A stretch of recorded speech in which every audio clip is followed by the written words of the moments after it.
Stand by to launch FanStream Sports. 3, 2, 1.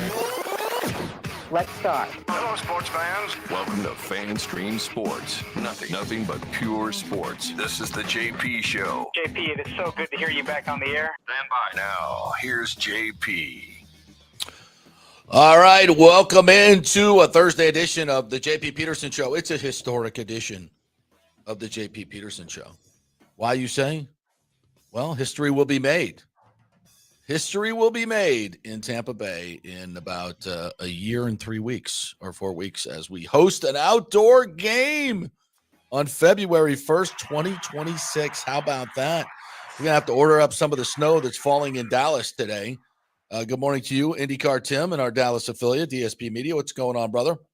Snowmageddon 25, JP. As I showed you a little bit off the air, we'll show the good folks here kind of what the backyard's looking like. Oh, yeah. It's filling up.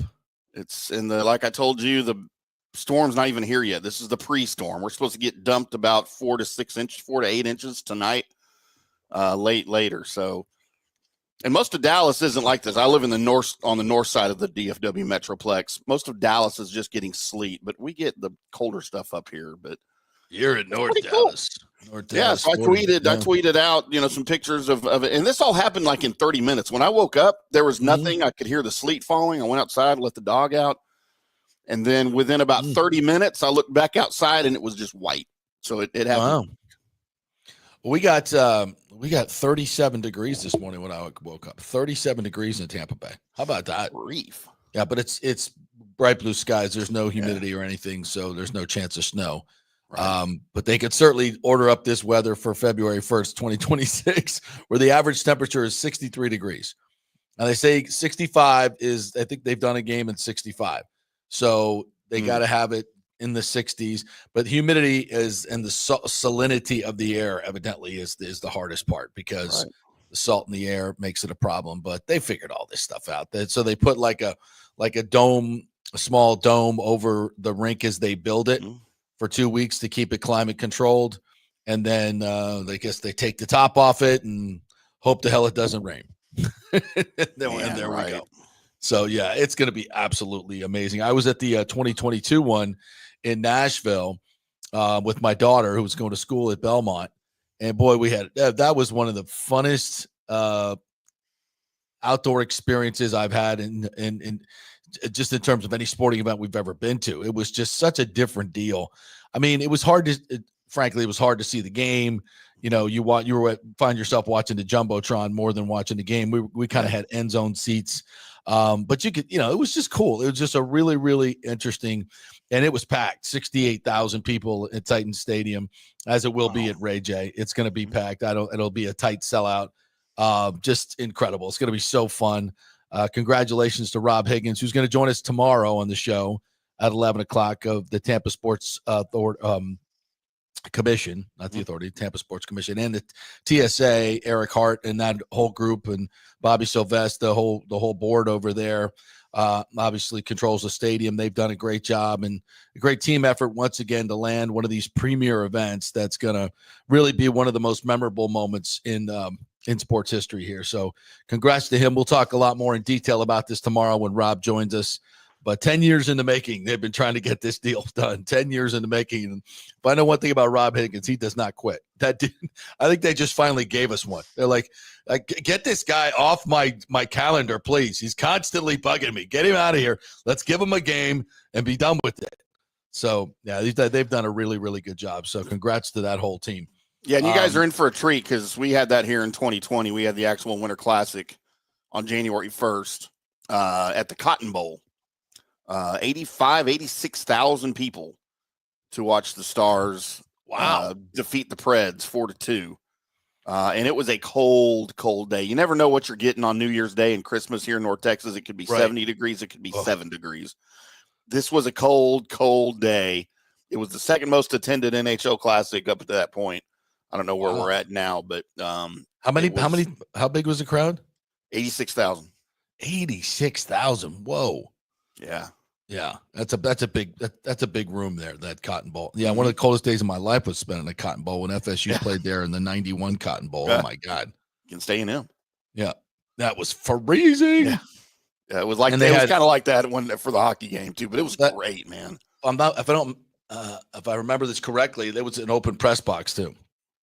Yeah, they've got it closed off at this now. Like, so they did this for we had the World Cup there in '94, and they closed off. They didn't really modernize it, but they glassed it in, so it's not out in the elements anymore.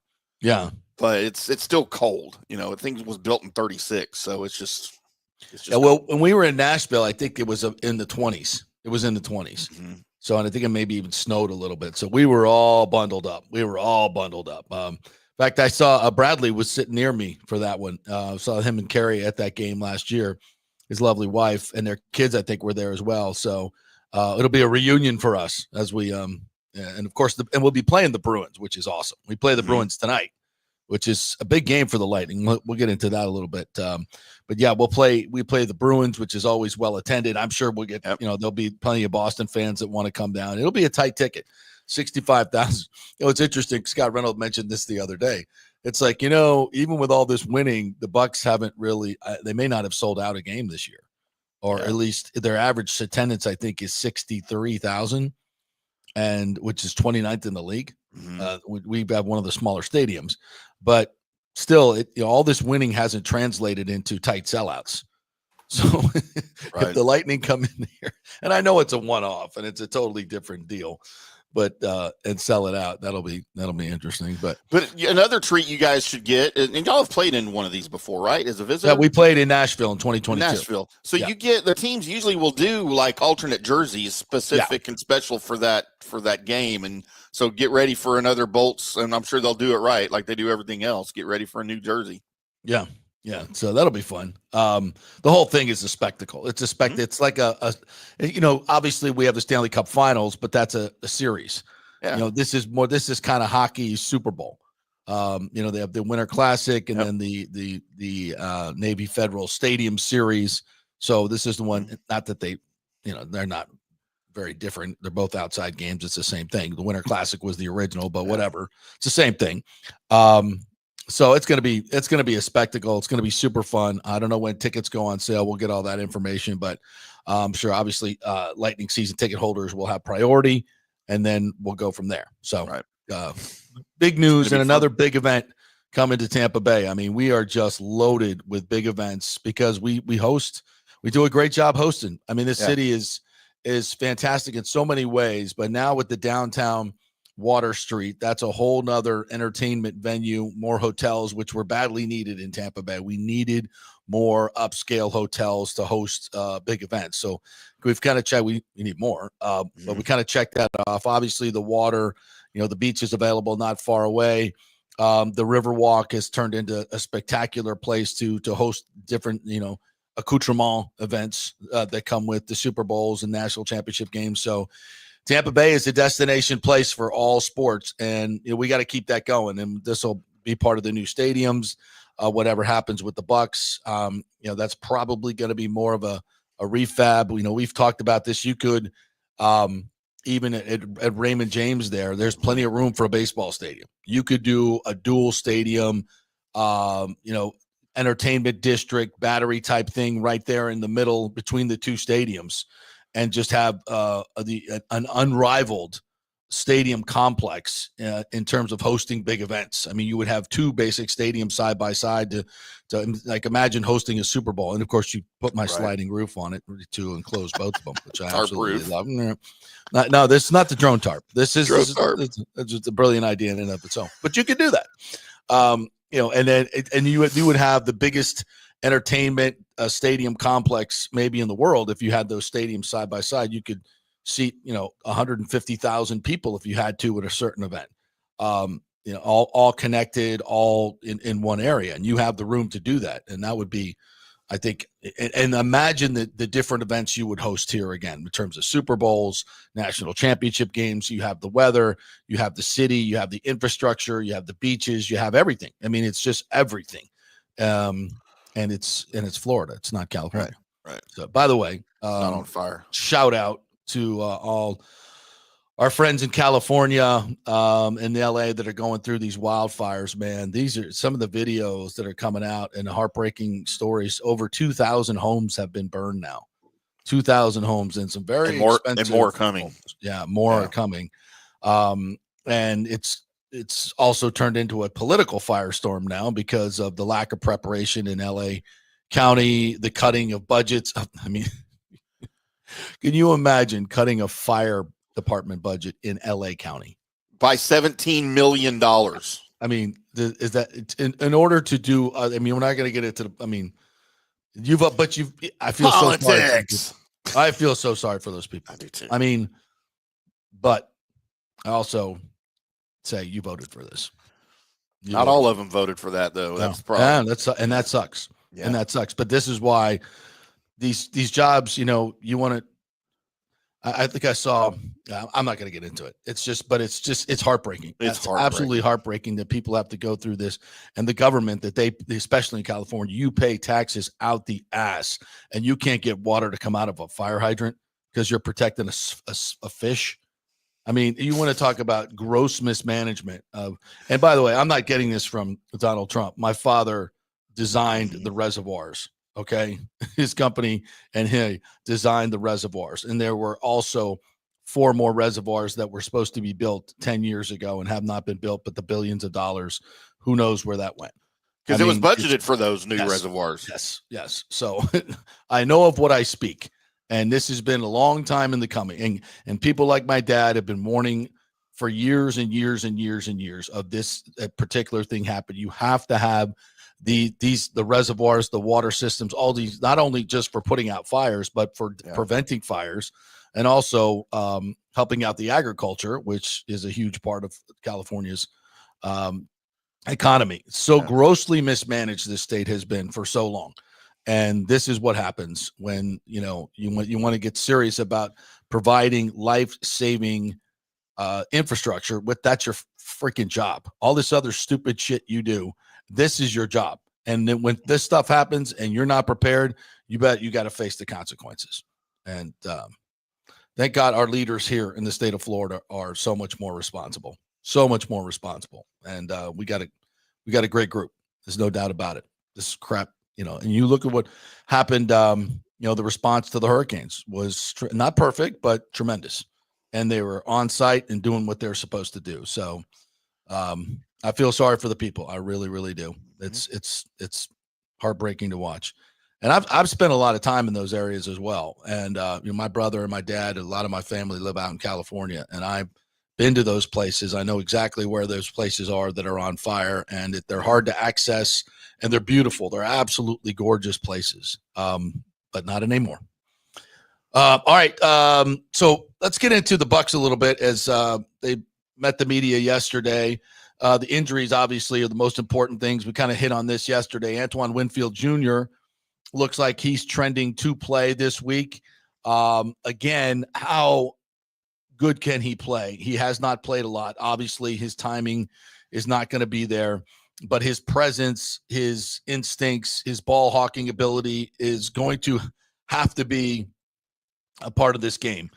Because doing a little studying last night, and you look at some of the trends in this game, the Bucs play zone defense 70% of the time, and they don't play it well. They are awful at zone defense. This is what we call the great wide open. Into the great wide open. That's the Bucs zone defense in the middle of the field. It's so easily exploited, and the numbers are off the charts. And guess who has a 76% completion rating against zone defense? Second in the league. That would be Jaden Daniels. That would be Jaden Daniels. And obviously his ability to run the football gives the Buccaneers problems. That's another problem that they've had a lot of because their rush lanes aren't as disciplined as they should be in the linebacker play. You've got obviously Levante David, who's 34 years old. Tough to catch up with a 22-year-old Jaden Daniels and whoever else is playing linebacker in there, J.J. Russell, K.J. Britt. Neither one of them adept at tracking down quarterbacks like Jaden Daniels. So that is an issue. And against the blitz, also something that Jaden Daniels is very good at. Second in the league against the blitz in terms of completion percentage. And who blitzes more than anybody in the league? The Tampa Bay Buccaneers. So this is incumbent upon Todd Bowles and his defense this week to come up with something new.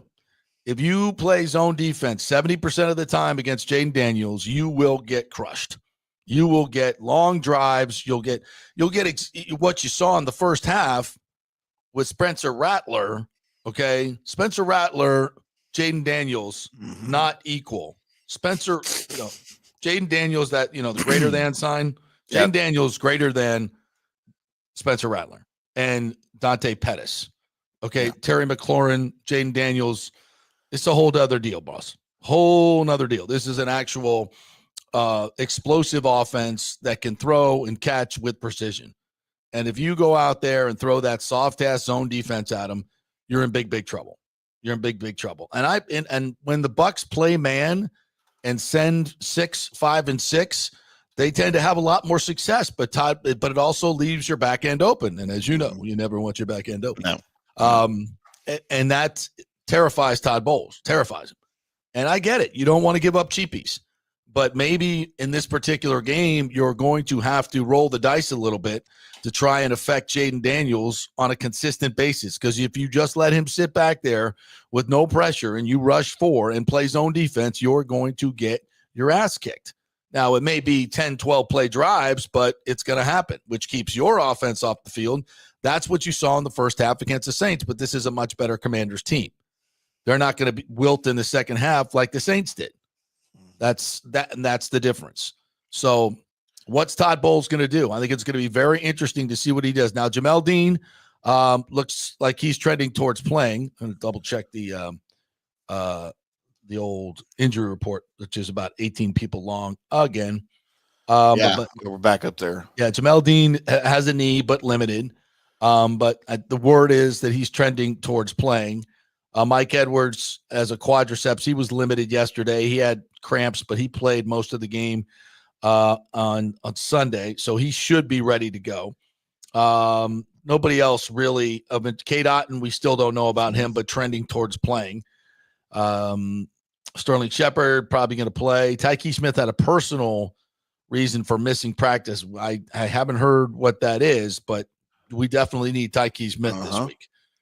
That's a must because we are down lots of, Christian Izzian is out.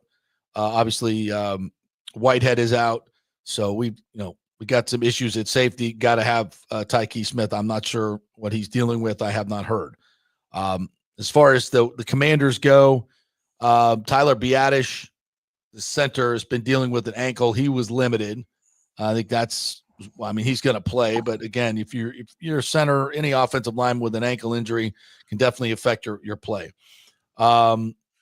Zach Ertz has been bothered with a couple things. I think most of their guys are going to play. And Marshawn Lattimore, who has had a hamstring and been out, was a full go at practice.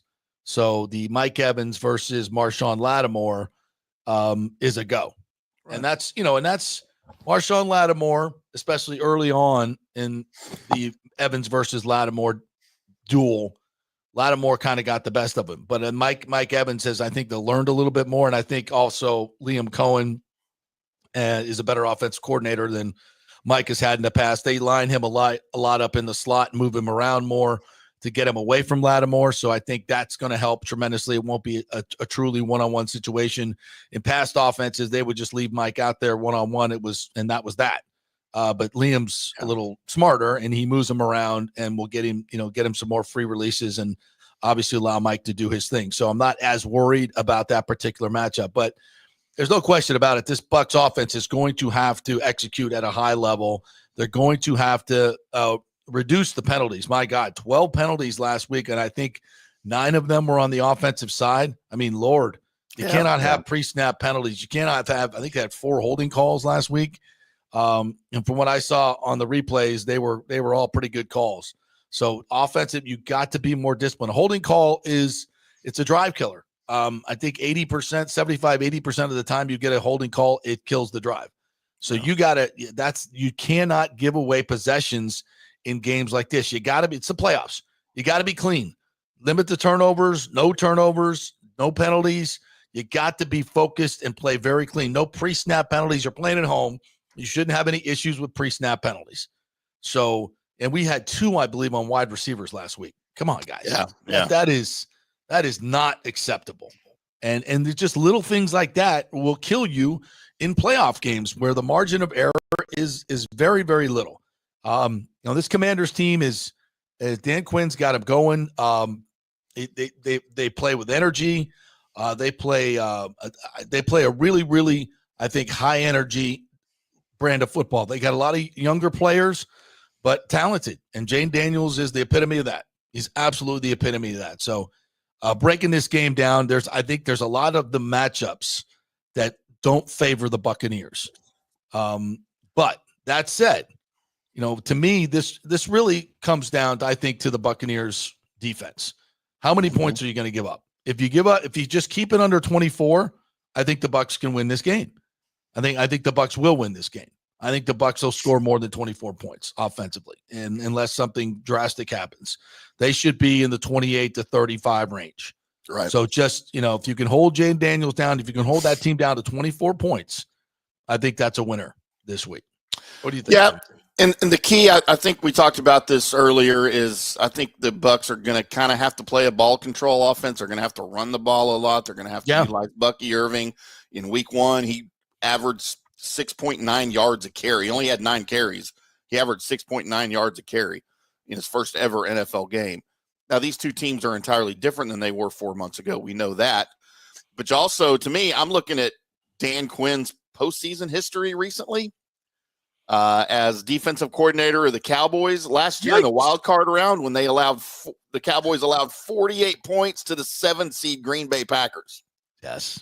And then everybody wanted McCarthy fired and Quinn hired as the head coach until that game, and we were ready to run McCarthy out of Quinn. What happened in that game? Was it scheme wise? I just remember a lot of wide open Packer receivers and Jordan Love having a field day. He made 0 adjustments at halftime, which was always his forte. He's able to adjust on the fly. He did none of that in the wild card. It's almost like we knew he was leaving or something. It was a very odd game for him, but he has not had the best defensive schemes and performances in the postseason the 3 years he was here. Let me ask you this question. Did he already have the job when he was still DC? Was it cooking? It came after that. Like he didn't even come quickly. But it came very quickly. Yeah, I want to say 4 to 5. It was less than a week. That means there was something cooking. Very suspicious things happening. And Jerry Jones does not let his coaches talk during the postseason, right? He doesn't like this interviewing while you still work for me crap. So I don't know what the situation was there. Yeah, that's always been an issue. I just covering teams for a long, long time. It just guys can get hired and they can say all the right things. It never works. It never works. Yeah, their head is always somewhere else. If you keep the ball away from Jaden Daniels, you own the time of possession. I think in week 1 the Bucs had 8-9 minutes longer time of possession by the final gun, which is good. Keep the Washington offense off the field. Baker, we say this every week, though, in these critical games, Baker's got to play Baker ball and not throw bad picks, and he can't have a bad game. And unfortunately, you talked about Todd Bowles' defense. Good God, it is coming down now. You talked about Todd Bowles' defense. Look at this. Those are humongous snowflakes right there. Yeah, it is. Yeah, it is. Wow. But, because of the scheme Todd Bowles runs, you can't put a spy on Jaden Daniels. He doesn't have someone that can do that. And when you're playing zone like that, your linebackers are who you would want to have as a spy. They're in coverage. So yeah, I think that's going to hurt a little bit. There's logistics that there's a way he can put a spy on it. It's just, and any team can do that. But when you're in, he just counts on zone deep. That's why the zone defense keeps your quarterbacks from breaking off 30, 40-yard runs, which Daniels is very, very capable of doing. These guys, and Daniels is one of them, he can get to top speed so quickly. Lamar Jackson is the other. And by the time your man-to-man guys react, it's literally 25, 30 yards. It's a huge explosive play, and it can be a game changer. So, again, that's one of the reasons you run a lot of zone defense. So is Todd Bowles, he obviously he and the staff know this. So they got to come up with a, decision. Are we going to sit back and play the way we normally do and let our offense win, try and win this game and outscore them? That is a fine. I don't think that's a horrible game plan. As Michael LaRue points out, Washington is 7th in total offense and 3rd in rushing. Their rush defense is 30th. Right. Yeah. I mean, this is what I'm talking about. You're going to have to outscore them. No question about it. And you can. Their defense is not great. It's not great. So, defensively, you can do one of two things. You can sit back and get, killed by a 1,000 paper cuts, or you can go after him, try to force him into mistakes. Now, for my money, I'd rather try and force mistakes, get a couple of turnovers, force a bad throw. He's still a young quarterback. He's still a very young quarterback in this league, and he will put balls up for grabs, as they all do. If you get pressure on him and you get early pressure, you saw Spencer Rattler last week. Just when any NFL quarterback, when they're not pressured and you're playing off, is going to take. If they're smart, they'll just take what you give them, take what you give them, take what you give them. And I think Jane Daniels is smart enough to do that. But if you go after him and maybe try and force some turnovers and get some sacks, sacks are also drive killers. Now you're getting that ball back. So, if there's 12 to 14 to 15 possessions a game, if you can, get a turnover, obviously that's kills a possession. You can get 2 or 3 sacks, kills a possession. You get a couple tackles for loss. Pressure. It's just eyeballing what the Bucs do. I think that's what they do best.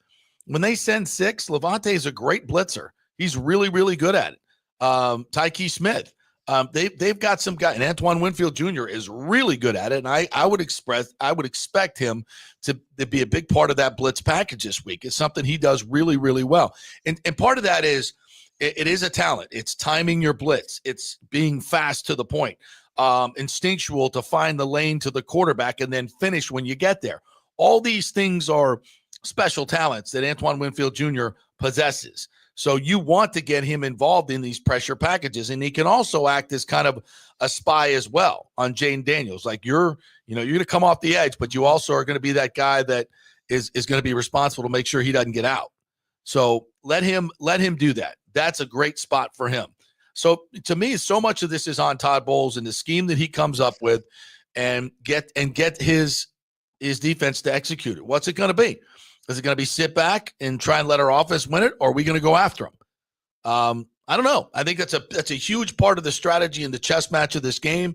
It will be revealed early on, and if I'm coaching, I go after him. I send 6, and I know the defensive backs are not great, but when they're really not great, when the quarterback has tons of time, that's when they really suck. At least if you're getting constant pressure and quick pressure, he's got to make a decision. He's got to make a decision. And if I'm a corner, I'd much rather tell Josh Hayes, look, you got to cover that guy for 2.53 seconds as opposed to 5 or 6, because he ain't got no shot at the other. And it's hard for any corner to do that, obviously. So quick pressure, contain him, make him get the ball out quick. It's easier to cover in those situations. And if Jamel Dean plays, if they get Zion and Jamel Dean out there, then it gives Todd Bowles much more confidence to send 6 guys. So, I mean, it's a huge part of it. Yeah, and I'd like to give an edge. I would like to pick a head coach that has an advantage over the other in this game, but I don't think either coach has an advantage over the other one. It should be Todd Bowles. He should have the competitive advantage just because he's been coaching, nonstop here, and Quinn hasn't. But I right now, I don't think one coach has an advantage over the other. If you're doing coaching matchup, like check. I mean, might They're give both Liam defensive Cohen, minds, so I mean, might give Liam Cohen the check mark there. Okay, over Cliff Kingsbury, or just over Washington in general. Like of all the segments, and you say Washington defense, Dan Quinn, Bucs. Isn't it interesting? These 2 defensive head coaches have terrible defenses statistically. Isn't that funny? But they got 2 really good offensive coordinators. Mm-hmm. So Kingsbury v. Liam Cohen. Well, I mean, the Bucs have better numbers this year. Of course, now Baker's a little bit more seasoned quarterback than Jaden Daniels, but obviously Kingsbury's done a great job, and he's gonna get some head coaching looks again. I think no question about that. Oh yeah, they're already talking about that. Yeah, it's happening. Yeah, and evidently I'm in the minority here as I listen to some of the local pundits here about Liam Cohen. I'm obviously very much of the Bucs aren't letting him go, whereas it's like everybody else is like, yeah, we'll find another one. I'm like, really? It almost sounds like they've conceded the fact that he's gone and they're just not fighting it. Like, I don't know why they would be. I don't know what they would have heard that we haven't heard, but and it's not like the Glazers are running around telling people what they're going to do. Yeah, I mean, that's not people are reading the tea leaves, and they say, if there's no way they fire Bowles in this situation. And I'm like, they fired Tony Dungy after going to the playoffs, multiple years in a row, and with a much better record than Todd Bowles has overall. Yeah. Yeah. So I don't think that, there's precedent there that they are not afraid to move on from a quote playoff coach.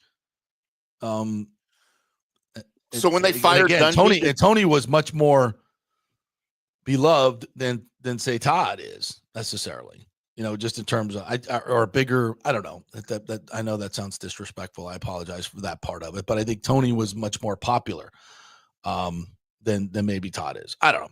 And I don't think that matters. And what matters is what makes your team better moving forward. Yeah. What makes your team better moving forward from a strategical standpoint? Keeping Todd Bowles or keeping Liam Cohen? And when the offense is the strength of your team, clearly, and is one of the best offenses in the history of the franchise, and many of the players that are here are the same players we had last year. Now, obviously Bucky Irving, Graham Barton, there have been some additions, Jalen McMillan, but you don't have a Godwin, so that kind of cancels out. And what's the difference? Liam Cohen. So this is not, this Bucs offense just did not get magically so much better. Just because it's a lot of the same players, and I give Liam Cohen a lot of credit for that. And that's in the first year. Imagine what this would be like, as a head coach, quarterback combination with Baker Mayfield 5, 6, 7 years down the road. I mean, to me, you're ensuring, especially in this division, which shows no sign of any of these other teams getting better, by the way. No. The Falcons had that chance. And maybe with a full year of Michael Penix, they will be better. They got to address some stuff in the draft, though. Just like right, they still have major issues. So, are the Panthers getting markedly better? Is Bryce Young? I know he's improved. Does he scare me as a franchise quarterback? No. The Saints don't have a quarterback. They don't have a head coach. They're floundering and they're in cap hell. So to me, you have a chance to make an almost Patriot-like run with Baker and Liam Cohen in owning this division. You've already got 4 in a row. You could run off 8 out of 10 easily in this division. Mm-hmm. And if Liam Cohen leaves, there seems to be this feeling you can just magically go find Dave Canales, we found this guy, we'll go find another one. And then you reinstall a whole new system with Baker Mayfield. Do the personalities match? Does the system match? All these. I'm not in that camp. You can always bring back Dirk. He's an offensive mind. He ain't leaving the Big Sky. He likes it out there. He's having a good time at Boise, isn't he? Yeah, he's having a good time. All right, let's take a quick break. When we come back, I want to get to the comments as you guys are lighting it up already this morning. On the Buccaneers, and we'll get to the Bolts a little bit more. Brian Bradley's going to join us from Morning Skate as the Bruins are in town at 11:30. So we'll talk about him being named to the Lightning Hall of Fame and the outdoor game, which I believe he was at in Nashville. If I know it was. We chatted. So we'll chat about that and the upcoming outdoor game here, obviously, and much more coming your way. We're brought to you by the Jeeves Law Group. JEEVES lawgroup.com is the place you go to connect with them, get a free case evaluation, whatever your legal questions might be. Just give them a call and they will answer those questions and set up a free consultation for you. That's the Jeeves Law Group, JEEVES lawgroup.com.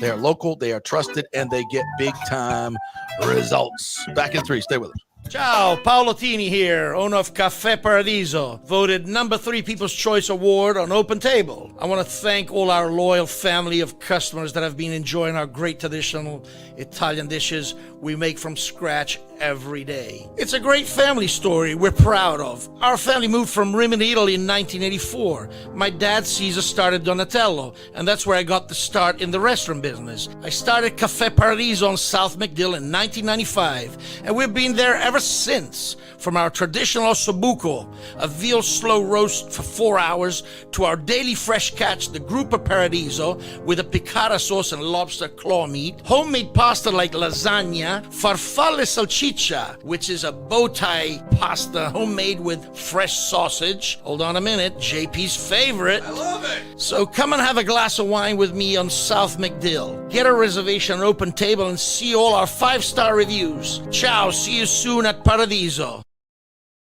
So many of our Tampa Bay neighbors are finding out the hard way from Hurricane Helene that homeowners insurance does not cover flood damage. You must have flood insurance. It's a separate policy. Immediately call Italiano Insurance at 813-877-7799, and they will shop around to find the best policy before rates go up. Lock it in. Over 60% are underinsured in Florida, or you're not getting your discounts that you're entitled to. So do an insurance checkup at Italiano, and they could save you thousands of dollars. Italiano will make sure you're with a highly rated insurer, so there are no surprises in your time of need. Our hearts go out to all our neighbors devastated by Helene. These are the times we're proud to protect all the pieces of your life. Italiano Insurance, 813-877-7799. Old Hurricane Helene put a hurting on Tampa Bay, and for many of you, the rebuild will be a long process. You must beware of unscrupulous contractors offering up quick fixes for incredible prices. It's a scam. So go with long-standing reputable companies like Third Generation Plumbing and AC. My friend John Rodriguez has been serving Tampa Bay since 1995 with hundreds of 5-star reviews. If you need a new AC system or any home repairs from Helene, they will work with insurance companies to get you taken care of quickly, expertly installed, of course, and a 1-year maintenance plan and 10-year warranty included on all AC units. 0% financing for 60 months. Contact them at thirdgenerationplumbing.com or 813-961-8024. That's 813-961-8024, thirdgenerationplumbing.com. Let's go. Right now, back to the show on FanStream Sports. All right, welcome back, kids, here to the JP Peterson Show, brought to you by Bay Area Modern Medical Center, PA. He has transitioned into strictly concierge medicine now. He is my concierge doctor, and it is absolutely fantastic to have him 24/7. Had an issue, what was it, last week? Was just starting to feel congested, all that stuff that's going around, right? We hopped on the phone, talked about maybe calling in his prescription, and he said, I don't think that's good. Let's just double up on the vitamin C and some of the other supplements you have and get a really good, nice rest, hydrate, take a couple of these other hydration things. Went to bed, got up in the morning, and the aches and pains were gone, and I'm good to go, So, but it's just so comforting having that, when whatever your issue is, you can just call them 24/7. You don't have to wait to get an appointment. So it's a good deal. BAMMC.com. Go to Bay Area Modern Medical Center.com. It's more affordable than you think. And to have someone that is truly your advocate for your health these days is important because, as far as insurance companies come, it's just all about them making money. They don't give a rat's ass about your health. They do not. So have somebody that really is knowledgeable about it and cares about it and is your personal physician. I think it's very, very important. It's definitely worth the money these days. And as I said, more affordable than you think. Yeah. So have a free consultation. Go to BAMMC.com. All right, partner. Let's get into some of the comments, shall we? Yeah. Yeezy says, can't wait for the outdoor hockey game. Wonder if Ray J will be sold out. Yes, it will be sold out. As I mentioned, because you imagine Boston Bruins fans come down here a lot. Like there'll be a ton of Bruins fans at the game tonight. So, they can buy tickets too. And I think you'll see a ton of Bruins fans here. They'll absolutely love it. Did they just recently have one at Fenway? Did they not? Yeah. I think they did. Yeah. So yeah, it's incredibly popular and will be for both teams. Can you imagine my cousin Lisa? Hello, Lisa. Lives in Boston, and she lives in Boston. They'll all be coming down here. They all want to come to Florida in February. So, it'll be, and the weather's nicer. Yeah, exactly. So this is not, this is great for Lightning fans, and I want all Lightning fans in, don't get me wrong, but it's also for the city in terms of heads and beds. It'll be a great, it'll be like a bowl game almost, because there'll be plenty of Boston fans that'll come down. That's good. It's good for the economy. It's awesome. Yeah. Yep. James says, can't wait for Tampa. Almost 80 degrees for a hockey game. Please. Come on, dude. Well, this is good because James is my negativity guy. When he goes negative, it goes the other way. So if he's like saying it's going to be 80, then it'll be 30. So we'll be fine. We'll be fine. Thank you for that, James. Easy says, I got a feeling the Panthers won't sell out the baseball stadium. I think you're right. How many does that seat? Like 40,000? 40, 50? Probably, yeah. They'll probably put up some bleachers and stuff. Yeah. Good morning to you, Nathan Elliott, my friend. Are you cooking for me already for Sunday night? What are we eating? Jambalaya. Menu? Is it always jambalaya? I don't know. That's what I thought. I want to know what the menu is before I show up. James says, I remember that Cotton Bowl. Casey Weldon and the Knowles beating Texas A&M 10-2. Yes, that is Quentin Coriat sacked Casey Weldon in 5 minutes into the game, and that was the only scoring my Aggies had the entire game. Quentin Coriat, number 45? Yeah. If I remember correctly. Yeah, he was played for the Colts. Yeah, he was a bad man. He's a really, really good linebacker. Wrecking crew. The wrecking crew. Yeezy says the Bucs D should be fully healthy minus Izzy and JW3. No excuses, Mr. Bowl. Izzy's a chess piece. He's a really good tackler. We miss him. JW3 not so much.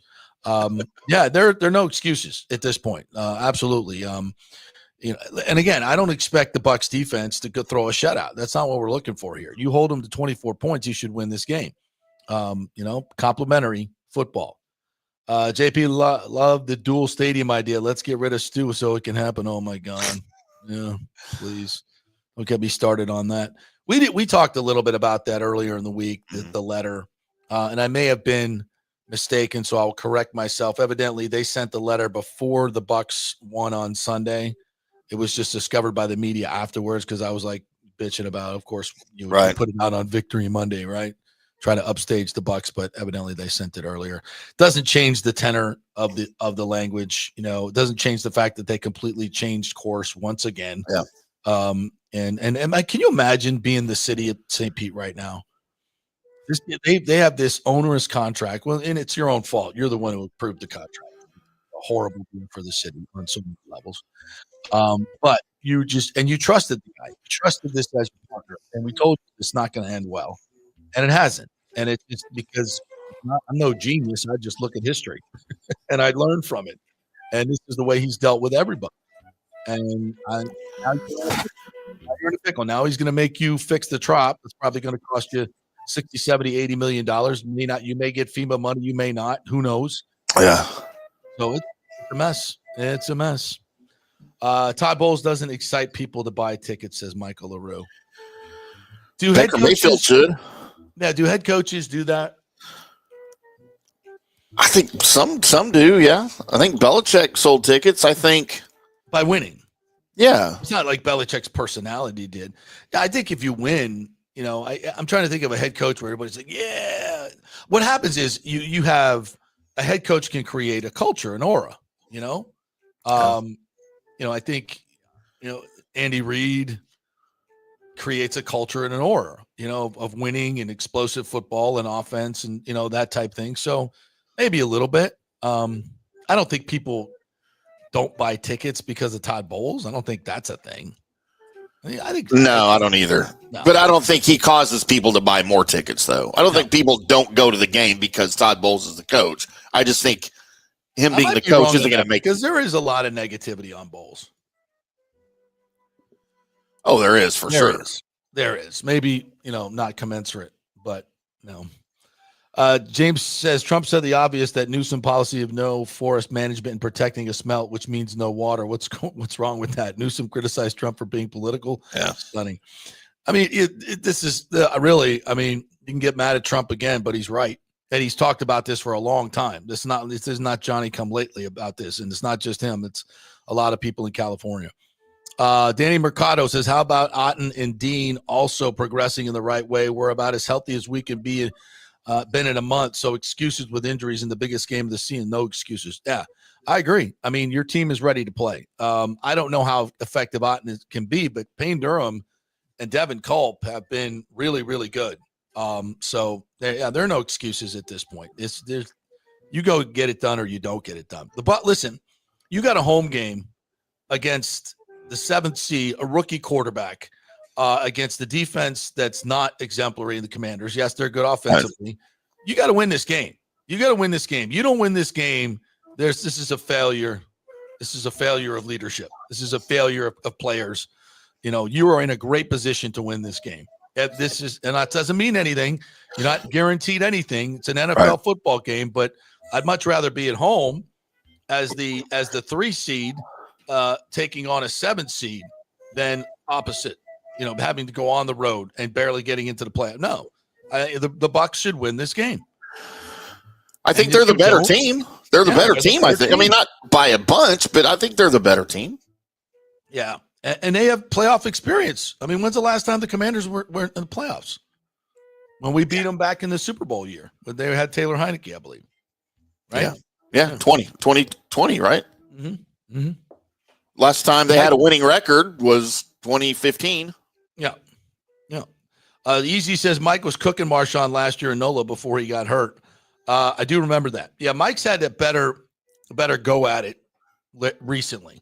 I think that's more scheme related, to be quite honest. Not making him go one-on-one with Marshawn, leaving him on the outside. I mean, that puts Mike at a disadvantage.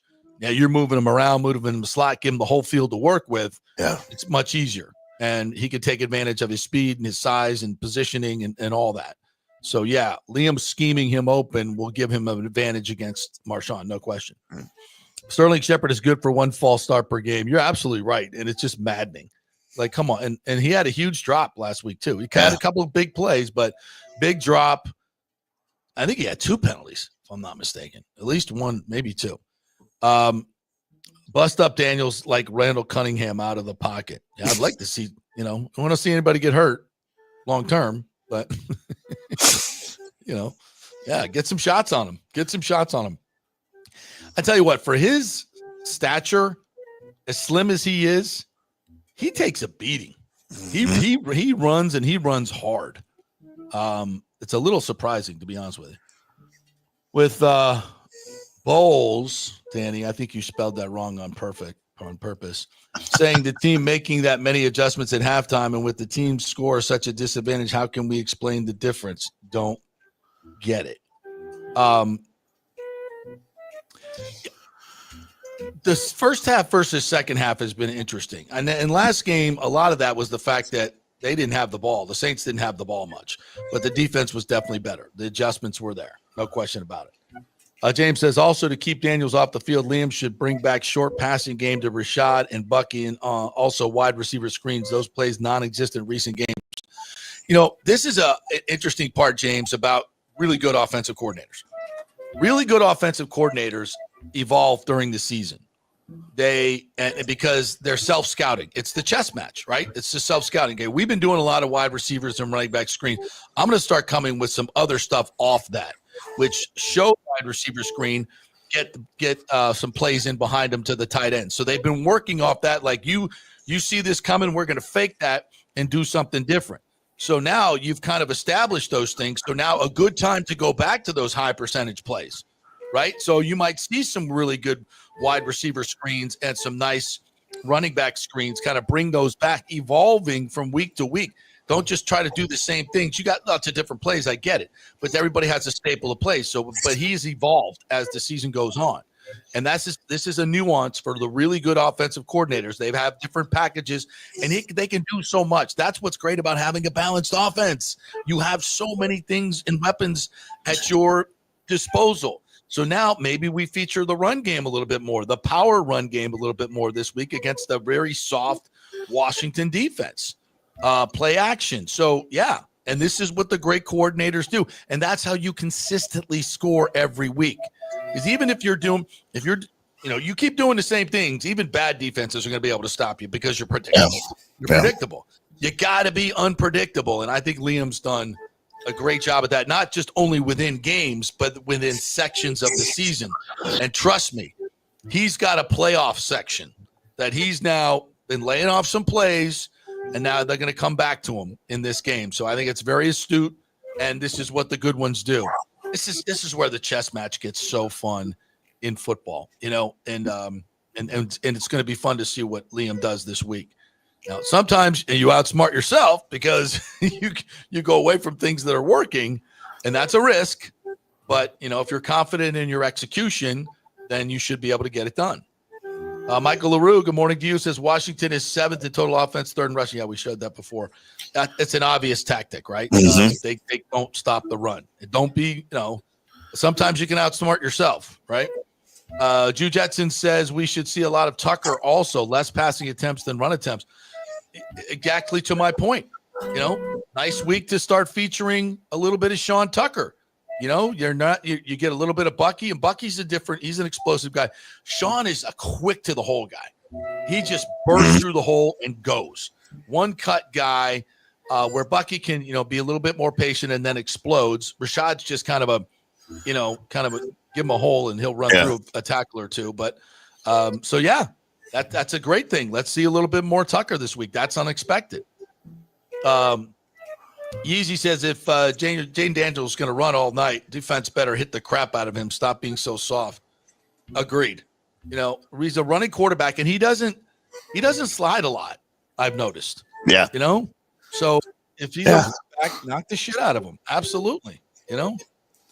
Listen, here's another thing we don't say enough. The most physical team, especially in the playoffs, wins. Be the most physical team. Now, is that something that we've seen from the Buccaneers defensively? No, not really. Not really. I'd like to see high energy, big time physicality on defense. And sometimes that's a mindset. You hype up your team and get them flying around like we saw the Cowboys do to the Bucs. Just don't hurt yourself if you're going to be physical. Yes. Be physical and be smart. Don't hurt yourself. Thomas Casper says Warren Sapp had Dungy fired after Philly choking. I don't know about that. Warren was a big fan of Tony Dungy. But I do remember I was in the locker room. This is another true story here. After that before Tony got fired. And the great Jason Whitlock, I believe I think he was maybe working for the Philadelphia Inquirer at the time, or maybe he was in the locker room. And Sapp was kind of holding court. Was it Sapp or Keyshawn? It might have been Keyshawn, now that I think about it. Might have been. And so, I think it was Keyshawn. And that's totally on brand for Keyshawn, by the way. And Keyshawn was lamenting because once again, the offense sucked. I think they lost like 37-10 or something. That was not a good offensive showing. And this is an the 01 season. And Whitlock was like, "What are you saying?" He's yelling in the locker room, like, "What are you saying, Keyshawn?" Because he couldn't get up close because of the media gaggle. He's just yelling in the locker room. "What are you saying? You calling out Tony Dungy? Say it with your chest. Come on, is that what you're saying?" And he's just like goating him into really going after Dungy. It's quite the scene. It's quite the scene, to be quite honest. That's awesome. Yeah, it was. It was really interesting. I don't think I've ever seen anything like that in the. And then I think Keyshawn did it. James says local media saying Liam should take a job. But one local guy I agree with said his concern is if you fire Bowles, you upset the team. Also, how will new coach handle losing streaks? Some coaches will. Look, again, I don't think you've ever had a more popular coach than Tony Dungy. I mean, I covered that team. Those guys, Derek, Warren, Lynch, all of them. They love Tony Dungy with their soul. And it was hard. It was a tough pill to swallow. But, as much as I love Tony, and I'm not saying he would never have won a Super Bowl here, that defense was getting older. And he had, 6 years with those guys, and he didn't get it done, and he just couldn't figure out the offensive part of it. He just couldn't. And and the Glazers rolled the dice. They said, we got to go get an offensive guy. And they searched and paid dearly 2 1s and 2 2s and $8 million for John Gruden. And was it too much? Not if you win a Super Bowl. Not if it works. Anything short of that is too much. Absolutely. But it worked, and you got to give them credit. So they fired a guy who had a better record than Todd Bowles, and it was more beloved in the locker room than Todd Bowles. So if you think firing Todd Bowles is going to upset the team, that may be your opinion. I don't believe that to be so. I don't. These guys are professionals. They know the business. It could it be jarring for a little bit? Yes. Personally, is it a tough one? And again, there's a lot of ways to do this. There's a coach in waiting you could do. You could say, Todd, look, he's 62. Listen, we'd like to move you upstairs into another role. Ceremonially, thank you very much. Right. Give you a little bit more time for your family, blah, blah, blah. This, there's a lot, the same way they did with Bruce Arians, there's ways to do this, and the Glazers are very good at that. They are very, very good at that. I just, again, we shouldn't even be talking about it this week, but here we are. We're talking way more about Todd Bowles' future than we are the game, and that's just not right. It's crazy, and it's your fault. It's not my fault. It's your fault because you guys set the agenda. Listen, I'm not, as a longtime radio guy and all this stuff. I'm constantly monitoring your social media and what Bucs Twitter is doing and what are they talking about? What are they saying? Trending? What are the hot topics? What's trending? I don't want to force my beliefs on you. I'm going to give you what I think. I've been in this market a long time, and I understand. And I think I understand this market. I understand what's hot and what's not. And this is what you guys are talking about. This is what you want to talk about. And I'm here. Listen, we're talking plenty about the game too. We spent the first 30 minutes breaking down the game. So let's not get too crazy here. Yeah. During tough times, Bucs stayed together, which is a credit to Bowles. I'll still say Glazers can't let Liam leave, but how will Liam handle the losing streak? Whatever Glazers do must be respectful to Todd. Absolutely. And it will be. And that will not be a problem. Ethan points, where is Charger Stadium? Well, they play in SoFi. What? Yeah. Did we mention something about that? I think maybe somebody's wondering, like with the Fires, where would where the Chargers and the Rams? Oh, that's all in Inglewood, yeah. But I mean, the Fires are north of there, and they're not far. I don't think they're threatening the game, though. It could. Who knows? I think what the NFL is monitoring is the air quality around the stadium, not necessarily Fires themselves, because air quality is going to be really bad whichever direction the wind's blowing. So you can certainly have poor air quality that could keep people away. Oh yeah. Okay, gotcha. Yeah, the air quality. Kind of forgot about that. So we're not talking about fires burning the stadium. We're talking about the air quality. Yeah, because it's not a dome. Yeah, it's an outdoor stadium. Really, it has a translucent roof on it, but the wind comes through it. It's It's not connected. The roof isn't connected to the structure. It's open underneath. Yeah. Interesting. Rick says, Tim, both defensive coaches suck. However, the Bucs have one advantage. They have Ducko Bruce. There you go. Will the Duck be there this week? You got to be. Duck's on a winning streak. He's got to be there. Where do they keep the Duck now? I mean, he's become a pet. I'm surprised PETA hasn't got involved in this. Oh, God, no. I hope on the pirate ship. That's what I thought. That's what you would think, right? Put a little duck pool on the, go to Walmart, get one of them plastic little pools and put it right there on the ducky deck. He's got to be under security though, right? You don't want someone from Washington coming down and stealing Ducko Bruce. No, that would be So he's heavy security. Well, last week they had Ryan Jensen bring him in. Who's happening with him? Yeah, that's security right there. I wouldn't cross him. Yeah. Michael LaRue says the NHL knew better to put the Panthers outdoor game in Hard Rock Stadium. Yeah, that seems like that wouldn't work. Even though it's got that roof on it, or that part roof.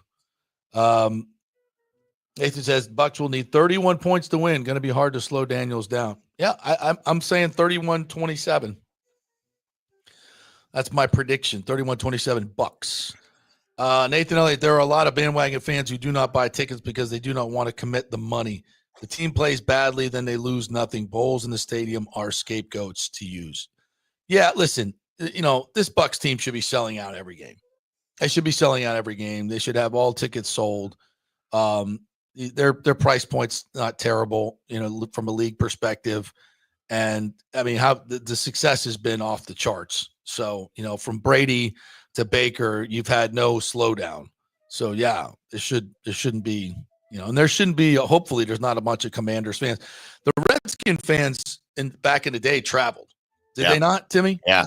Big time, right? Big time. That was for back in the day when they were winning Super Bowls, they traveled really back really in the well. 90s. Yeah. When they were good in the 80s. Yeah, I'll be interested. I'll be interested to see how many Commanders fans are here. I hate saying Commanders. I just hate this. It's just weird, isn't it? Yeah. Could be coming back. Yeah. Yeah. What's the deal on that? That's what the fans want. That's what the Indians, the Native American organizations want them to bring it back because it was a tribute. Yeah. The original owner of the Boston Braves, the original Redskins, served in World War I with this Native American that the graphic, the cartoon picture, that was actually a picture of him. I mean, it was a real guy. And it was meant to, I forget what the unit was and what the guy's name was, the Native American's name, but it was a tribute. And then we let modern culture turn it into something dirty and remove it. Well, ever since that happened, you've had all these Native American organizations. No, bring it back. That's an honor. It wasn't meant to be. We understand what it was. We didn't call for its removal, And when Josh Smith bought the team, initially in his opening press conference, he used the word Redskins. He grew up being a Redskins fan. And so there was speculation. Well, I wonder if he's going to bring it back. And then he had to make a public statement about it. He's like, no, there's no intentions at this time to rename the team. But ever since then, everyone's saying he's the kind of guy that would do it, right? Because he is a lifelong Redskins fan. And he has ties to some of those Native American organizations that are pressuring him and on him to do that. Well, yeah. I would not be surprised to see it happen. I would not be surprised to see it happen. Well, and I've always said, that the perfect template is Florida State. How they've dealt with the Seminole Indians is an absolute template for stuff like this. There are obviously we have, I think we all understand right now that a lot of this political correctness has gone so freaking far. Right. It's ridiculous. Everything now has to be put into that barrel, and there's no levels to it, right? It's not like, no, it's all the way. We say it's wrong. And who are these people saying it? And people have attacked Florida State from time to time. You'll see these liberal groups come out and say, whoa, what are they doing over there? And then they look into it and they call the Seminole Indians and they're like, no, we love this. They celebrate our culture. They put up statues. They go to great lengths to have Osceola on the Appaloosa horse, dressed in absolutely perfect native costumes. We get money from it. We do it. It helps our people. It's a positive. And the same thing can happen with the Redskins. And the same thing should happen with the Cleveland Indians. Yeah. Same exact thing. Pick a tribe to celebrate and do it the right way and bring back your logos and all those things. I mean, it's just silly. Chiefs don't seem to have a problem with it. The Illinois Fighting Illini don't seem to have an issue with it. Just, to go back to what happened on Sunday and the fact that the Bucs won the game and scored is the reason we're not having this conversation. The finger guns thing is the stupidest freaking thing ever. Freaking ever. That's not doing anything to end gun violence. It's not doing anything to promote gun violence. It's not even what he was doing. It's not even what he was freaking That's how doing. he points. Once you extrapolate, it's called a first down point. When, by the way, they have a still photo of Travis Kelce doing it. He does it all the time. All the time. First down. So freaking stupid. So CeeDee Lamb used to do that. Yeah. CeeDee Lamb used to do he'd do this, and then he would point like that. That's his first down celebration, right? He had to stop doing the thumb up. Now he only does the fingers. He doesn't do the thumb because that's going to make a difference. That's going to make it. We're making a difference here. So ridiculous. You're so stupid. Jesus. Culture. It's going to be chilly Sunday night. Easy set 59 at kickoff. Is that chilly for Tampa? Florida. You'll see people in down coats and In 59 degrees. I don't even wear a long sleeve shirt when it's 59 degrees. I know. It was nighttime. Oh, hey, by the end of the game, it could be 53. I got to move to Tampa. Sergio says, not to be negative, but I'm not liking the Bucs are playing under the lights. That has nothing to do with it. It has absolutely nothing to do with it. If you can't get ready as a professional to play in primetime football, Sunday night football, I don't know. I don't see there's no strategic disadvantage to that in my opinion. Unless we're doing something that no other team does, we get people up early for early meetings or something. I don't know what their game day preparations are, but it just doesn't. I'm not listening to that. Nathan Elliott is like 1-9 in primetime games, so I think it means something for him. Yeah, I think for individual players, when the lights are bright and you don't show up, yeah, that's a trend. There's no question about that. But for teams, no, I don't think so. Nathan says there were 3,000 unsold tickets last week to the game, which was a playoff game. Huh. Perfect weather, 69, 70 degrees. And there were 3,000 unsold tickets. James says, I was a season ticket holder for 30 years, including pricey club seats, but happy to criticize Bucs from my couch. Nathan, it's a lot. It's a lot, but if we're going to be a sports town and a good one, you got to fill the stadium for playoffs. Come on, dog. Ryan Jensen, bring back Bucky the Ducky. He better be there with Bucky the Ducky. You can't at this point. You don't want to screw with that kind of karma. Yeah. The Washington football team Native American logo was a weapon used to help get Daniel Snyder to sell the team. This is how much the media people hated Snyder. Really, it's also absolutely. Well, their old stadium sponsor, FedEx. Liberal Washington. FedEx threatened to pull their stadium sponsorship if they didn't remove the logo. When it was FedEx Field, it's not FedEx Field anymore. So who the crap cares? It's Northwest Stadium now. Christopher Cole wants 4 tight ends to play. I'd like to see your offensive scheme, Christopher Cole. The Sarasota Herald Tribune had a huge picture of McMillan in the double guns pose in the sports section on Monday. Oh, gun violence. Can't do that. Oh, my God. Did it pick up in Sarasota this week? Were there more shootings than normal? I bet there were. Oh, my God. The horror. I want to be just like Jalen McMillan. Oh, my God. Careful, JP. Don't talk bad about Kelsey. NFL FBI might be paying you a visit. Ooh. All right. Kelsey and that 12-year-old boy he's dating. I was playing golf with my good friend Scott Fitzgerald yesterday. Scotty Fitz and John Telfer and Paulo. Paulo played with us yesterday. Paulo did he? Good. Yeah, we had a great time over. It was a beautiful day. A little chilly, but great fun yesterday. And Fitzy got 2 calls from the FBI. Uh-oh. What'd he do? He was married to Pam Bondi. Oh, okay. There you go. So they're doing all these background checks. There are a lot of people around Tampa getting calls. Yeah. You're not gonna find out anything. It's not happening. It's not happening. Good Lord. You're gonna be the attorney general. Fantastic.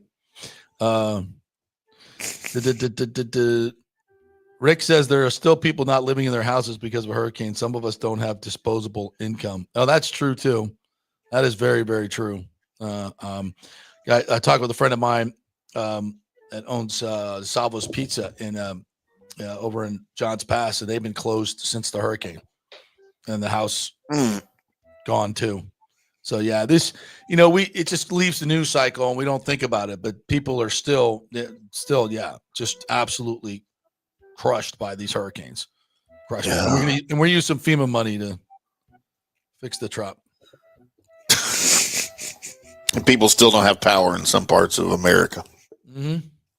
Yeah, like you later on today. Yeah, I'm surprised it's still here, to be honest with you. Agree. All right, we'll take a quick break. We'll come back on the other side, get into some Bolts Bruins talk. Brian Bradley's going to join us live from the morning skate this morning. We'll find out who's playing, who's not, talk to him about his Hall of Fame nod for the Lightning Hall of Fame, and, of course, the outdoor game. And we'll get into some of the other wild card weekends. We got a semifinal game tonight to talk about, my friend. Yeah, I'm supposed to be there. Penn State. But, yeah, what's going on with that? It ain't happening right now. All right, back at 3. Hey, JP here for my concierge medical professional, Chris Lugo, PA. You've heard him on the show for a couple of years where he shares invaluable medical, nutritional, and supplement advice. With Chris, it's like having a medical provider as your best friend.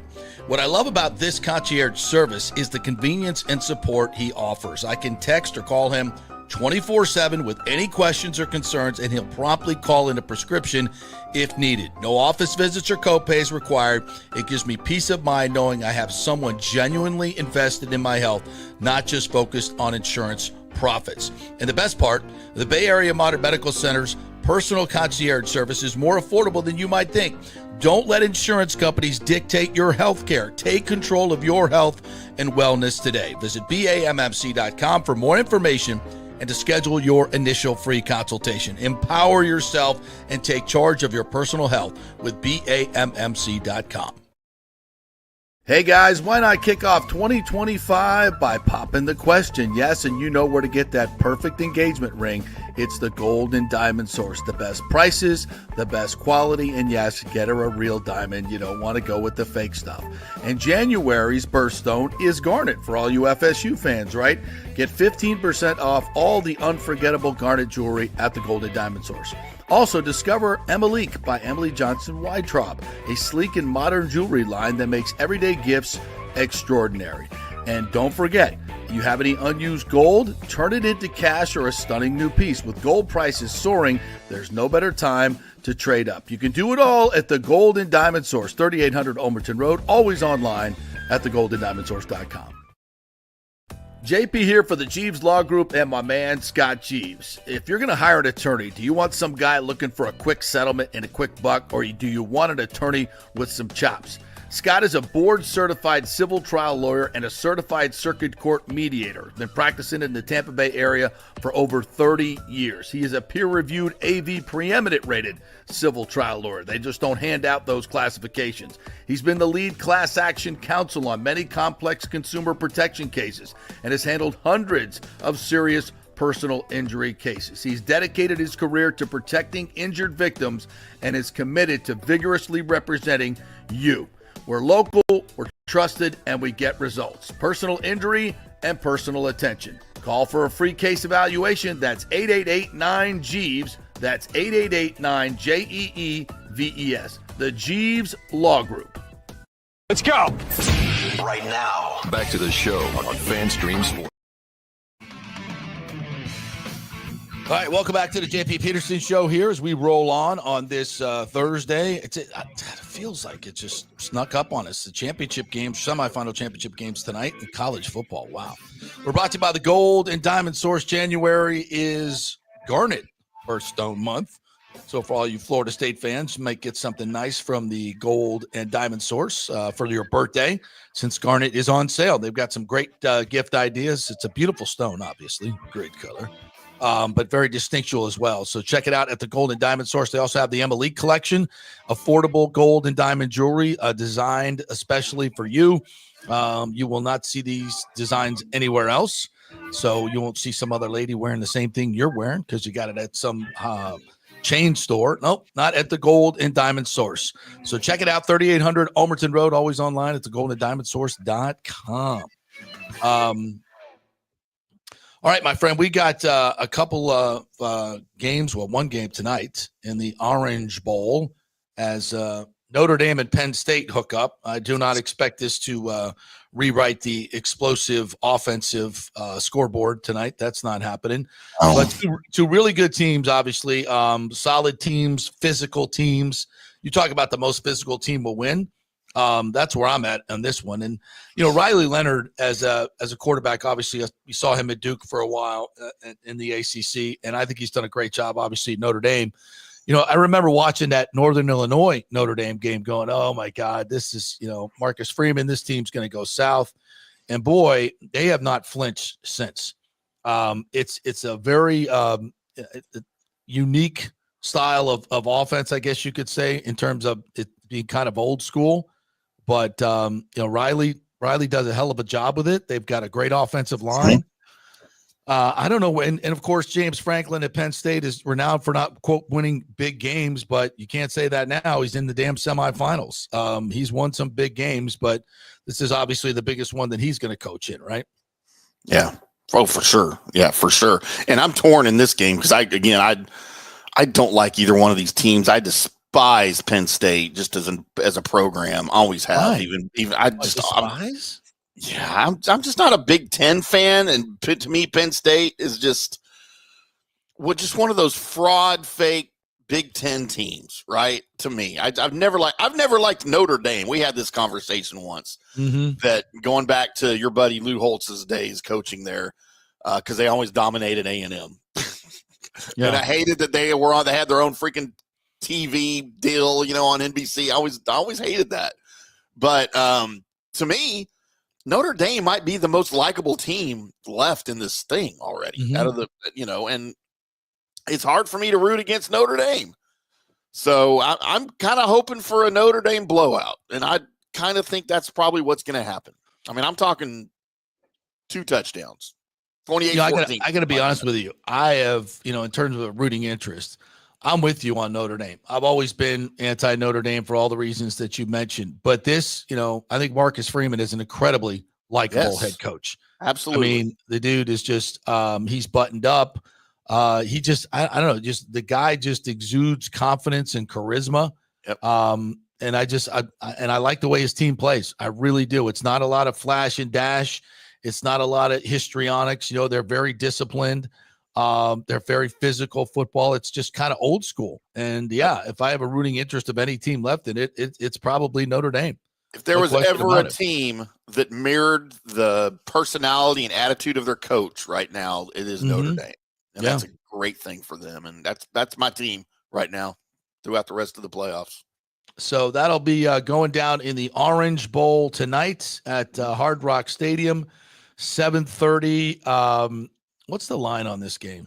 I'm gonna check that. Notre Dame is favored, are they not? Quick check of the Hard Rock app. No, I can't find that. 1.5. Yeah, Notre Dame is favored by 1.5. The over/under of 45. So I'm taking the over, and I'm taking Notre Dame. You're taking the over? I'm definitely taking the under. I think Drew Aller has been impressive. I will say this. I saw him play early in the season. I was like, and last year, and he was so highly touted. I'm like, this guy he's not accurate. He doesn't wow me with his athleticism. Like he has really grown this year, and I think he's played extremely well in the second half of the season. I'm impressed.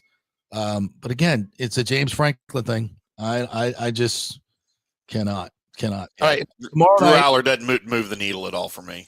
No. And tomorrow night in the Cotton Bowl. So you don't think you're going to make it over there? Man, I don't know. The way it's looking, we got about 4 inches on the ground, and this has just come since we went on the air. You wouldn't believe how it looks now, but the heavy stuff isn't supposed to happen until late tonight, early in the morning. So it depends on how long it sticks around, I guess. Well, I remember being in Dallas for that Super Bowl, and I was staying up north Dallas, probably about a 35, 40-minute drive to the stadium, probably more. And the roads were frozen over. Frozen over. They were there like, do not drive unless you absolutely have to. And I'm like, well, I absolutely have to. I gotta get some freaking Super Bowls here. Yeah, I remember I was driving like 25 miles an hour down the freeway because it was iced over. In your rental car? In my rental car, just thinking like, I didn't get the insurance. What was I thinking? No. Because I had insurance. That's why. Yeah, because it's a 45-minute drive for me, like in good weather. But the game's later, so I'll see how they're saying the roads might not stay bad because the temperatures aren't supposed to be down near freezing. So we'll see. Are you got tickets or press passes? What do you think? Press pass, yeah. Oh, let's go. You gotta go. Come on. Yeah, I know. Ohio like when you State. don't show up. They don't like when you don't use your press pass. Yeah, exactly. So Ohio State is a 6-point favorite in this game. Shocking. They played real. I mean, they've been impressive. They've been They have. extremely impressive. But it's also the same team that lost to Michigan. Yeah. We can't not forget that. But God, they look good. They look good. And Texas, super talented. But Quinn Ewers, I think, and he's beat up, right? He's fighting an injury. Yeah, he hasn't been healthy in 2 years. Yeah. And so, there's all talk about, is Arch going to play? How much is Arch going to play? I'm like, that's a lot of, for a semifinal game, that's a lot of kind of iffy stuff. But they are explosive, bro. They can score in a heartbeat. So I think 6 points might be a little too much, but the favorites have just been rolling. So that's another thing you just kind of look at. But I'm not going to, I might put a little pizza money on it, but not, I don't have any strong inclinations on either one of these games, to be quite honest. I mean, if you look at their performances in the playoffs so far, Ohio State has scored 42 and 41. Texas has scored 38 and 39. Now the 39 was in a double overtime game against Arizona State. So take that for what it's worth, but this should be an offensive freaking shootout for me. Yeah, I've got Ohio State winning by 2 touchdowns. All right, a couple quick interesting spots here. Drew Aller is one of 2 quarterbacks with 50 or more passing touchdowns and fewer than 10 interceptions in college football over the last few years. The other one is Jaden Daniels, and one of 3 FBS players with 15 rushing touchdowns and 15 passing touchdowns this year. So he has played, I think, dramatically better, and in the last 7 to 8 games. So, I mean, interesting. But I mean, he's definitely better than he was last year. Can I say this, though? In all the anticipation of the college football playoff over the years, I expected more. I don't know why. I don't know why it's just not hitting me like I think it should. And even before, when we had the playoff, the 14 playoff, I mean, these games stood out more, didn't they? I mean, I'm enjoying this immensely. Are you? I mean, I'm liking it, but I just thought it would be so much more. Yeah, I thought it would be so exactly much more. what I thought it would. This is exactly maybe because I'm so into the Bucs are in the playoffs, and it's just Bucs fever around here. Yeah, there's really no local rooting interest to any of it. Obviously, no Florida teams even in the playoff, so maybe that's a little bit of a downer. Could be, but it just hasn't really hit me. I mean, what's it like in Dallas? I mean, with Texas obviously being involved and the Cotton Bowl being there. If I see one more burnt orange shirt when I go to Walmart, I'm going to shoot somebody. I swear to God. Okay. It is all. I probably can't say that on the air, can I? It is all. I don't know, man. Finger guns. I see finger guns everywhere. It just triggers me. Yeah. No. It triggers you. You can't use the word trigger. Oh my God! 10 people just died. It is all. I mean, it always is, but especially now that they're in the playoffs, my Facebook timeline is full of freaking Longhorns and crap. So it is what it is. It's like that all the time, though. And all the Longhorns are delusional. Longhorns fans are as bad as Cowboys fans. They're the best team ever, every year. Is it the fact that it's on Thursday and Friday night? I don't like that. It's a semifinal game on a Thursday night. Maybe that's it. It's like Thursday. I'm working. And I'm working tomorrow. It's Thursday, and it's a semifinal game? That's weird. Did they do that because they didn't want to go up against the NFL? I was curious about scheduling because, December, the NFL always starts their games on Saturdays because college football is done, right, until bowls. And I knew that would be different this time around. I thought maybe college football would keep their Friday nights and Saturdays, and the NFL would stick to Sunday and Monday and Thursday and all that. But I mean, I guess they don't want to compete with each other, and I get it, but I'd rather watch some of these college football games than some of the NFL games we're presented with on Saturday and Sunday, to be honest. I agree 100%. Yeah, I don't think I think if college football had these semifinal games on Saturday, I mean, you could split them up time-wise, could you not? Oh, yeah. What do we got? 3 games. I'm trying to look at the schedule here. On Saturday, you have the Chargers and the Texans. Chargers at Texans, and that's at 4:30. And then you have Pittsburgh at Baltimore at 8:00. And and then Sunday why you can't have you move those up? Yeah, right. And let college you could have a prime 1 time. You could have a 1 o'clock and a 4 o'clock, and then college have I think you could space all 4 games out during the day, maybe have a little bit of overlap. But if I'm college football, why am I just seeding Saturdays to? And if I'm traveling for I'm traveling to wherever, to Miami to root for Penn State. I mean, it's a Thursday. ESPN's carrying the college football games. They could still do that on the weekend. They're not showing NFL playoff games on the weekends. Yeah. They've got Monday, right? I think that's a big part of it, and, we're having a Monday night playoff game. So it's like, I think there's room here. And I don't need to be having my semifinal games on Thursday and Friday. No. That's just maybe that's just what makes it feel a little weird. Like, it's Thursday. I was like, oh yeah, semifinal game tonight for Thursday night football. What? Yeah. That's weird. It's weird. It's very weird. All right. I also don't like that we have your semifinal games on the 9th and the 10th, and we have to wait until the 20th for the national championship game. Yeah. And I hate that week in between conference championships and the Super Bowl in the NFL too. Like, they just let them play the next week. We don't need the hype. And what is the 20th? Is that? That's a Monday. Yeah. So we're doing it, and a championship game's been on a Monday before, right? Yeah, it's not. But I don't like that either. It's a championship game. Yeah. It's on a Monday. I mean, basketball does theirs on a Tuesday every year. Yeah, but this is football. I agree. I know. Doesn't have to be basketball. But I don't know. It's weird. I mean, I wonder if they're going to tweak that for next year. Yeah. Could be. I think they should. I think there's a lot of tweaking that needs to be done to this college football playoff. But Heather Dinich says they're not going to change anything because everybody has to agree, like all conferences, and they can't get an agreement on anything. So college football. I mean, I'll just say this in closing our college football segment here. Somebody needs to save it in a hurry. Somebody needs, because it's losing fans. Just anecdotally, people that I know have loved college football for a long time. They're just like, oh, I'm done with this. I'm done with it. These kids are running the asylum. It's like, I'm not interested anymore. I used to, it was like Rick Ballou said it yesterday. I thought he made a great point. He's like, man, you used to like follow the rosters, right? High school recruiting. Okay, this guy's in the pipeline. We know 2 years he's going to be a badass. You can't say that anymore. Can't follow it anymore. You can't follow it anymore. It's like, oh, we got this guy, and he's going to 2 years. He's going to, nope, sorry, he gone. Who's in? I have no idea who's on Florida State's roster. No idea. So there's an X account that I follow that's specifically transfer portal news, right?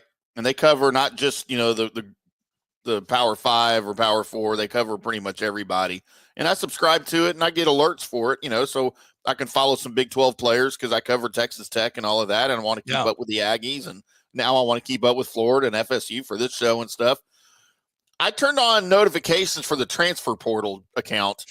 I bet I get 20 dings an hour. There were 2,000 players in the portal. Like, this is way too much. Were there not 2,000 players in the portal? Yes. How do you it's crazy. That? It's crazy. We don't have the type of player movement in the NFL. No. So, yeah. Because you're under contract in the NFL. There's actual contracts. Well, why can't players be under contract? You have an NIL contract? I thought that's what that was, right? Yeah, but clearly they're not. If you sign a 2-year NIL deal with the program, you're there for 2 years. The kid in Oregon from Tampa signed it. It was 2 weeks. I know. He's 2 weeks. He's out. It's a wild, wild west, man. I don't get it. Yeah, but you're going to kill the sport, man. You're going to kill it. Grown-ups have to get together and figure this stuff out. I'm glad the kids are getting paid finally. Yeah, but good God, we got to figure this out. Yeah. All right, quick break. When we come back, we're going to take you down to morning skate, and Brian Bradley, new Lightning Hall of Famer, will join us. We'll talk about that, and we'll talk about the outdoor game, and of course tonight's game against the Bruins. Big divisional matchup tonight for the Lightning. We are brought to you by Third Generation Plumbing.com. They also do AC and everything else around the house. So if you have any issues around the house, it's Third Generation Plumbing. buccaneers.com. That's the website. You can reach them through there, and please tell them JP sent you. They will get it right, and they'll give you an honest price and an honest job. That's all you want, right? It's thirdgenerationplumbing.com. Back at 3. Old Hurricane Helene put a hurting on Tampa Bay, and for many of you, the rebuild will be a long process. You must beware of unscrupulous contractors offering up quick fixes for incredible prices. It's a scam. So go with long-standing, reputable companies like Third Generation Plumbing and AC. My friend John Rodriguez has been serving Tampa Bay since 1995 with hundreds of 5-star reviews. If you need a new AC system or any home repairs from Helene, they will work with insurance companies to get you taken care of quickly, expertly installed, of course, and a 1-year maintenance plan and 10-year warranty included on all AC units. 0% financing for 60 months. Contact them at thirdgenerationplumbing.com or 813-961-8024. That's 813-961-8024, thirdgenerationplumbing.com. So many of our Tampa Bay neighbors are finding out the hard way from Hurricane Helene that homeowners insurance does not cover flood damage. You must have flood insurance. It's a separate policy. Immediately call Italiano Insurance at 813-877-7799, and they will shop around to find the best policy before rates go up. Lock it in. Over 60% are underinsured in Florida, or you're not getting your discounts that you're entitled to. So do an insurance checkup at Italiano, and they could save you thousands of dollars. Italiano will make sure you're with a highly rated insurer, so there are no surprises in your time of need. Our hearts go out to all our neighbors devastated by Helene. These are the times we're proud to protect all the pieces of your life. Italiano Insurance, 813-877-7799.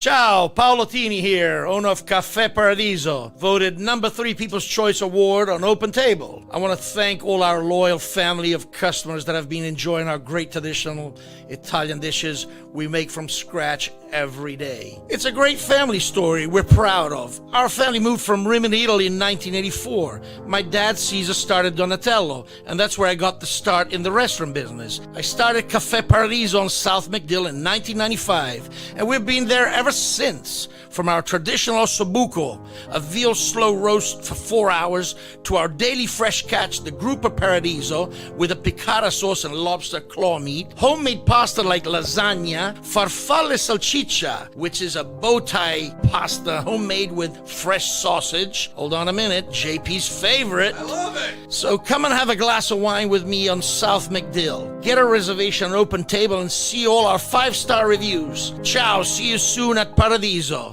Let's go. Right now. Back to the show on FanStream Sports. All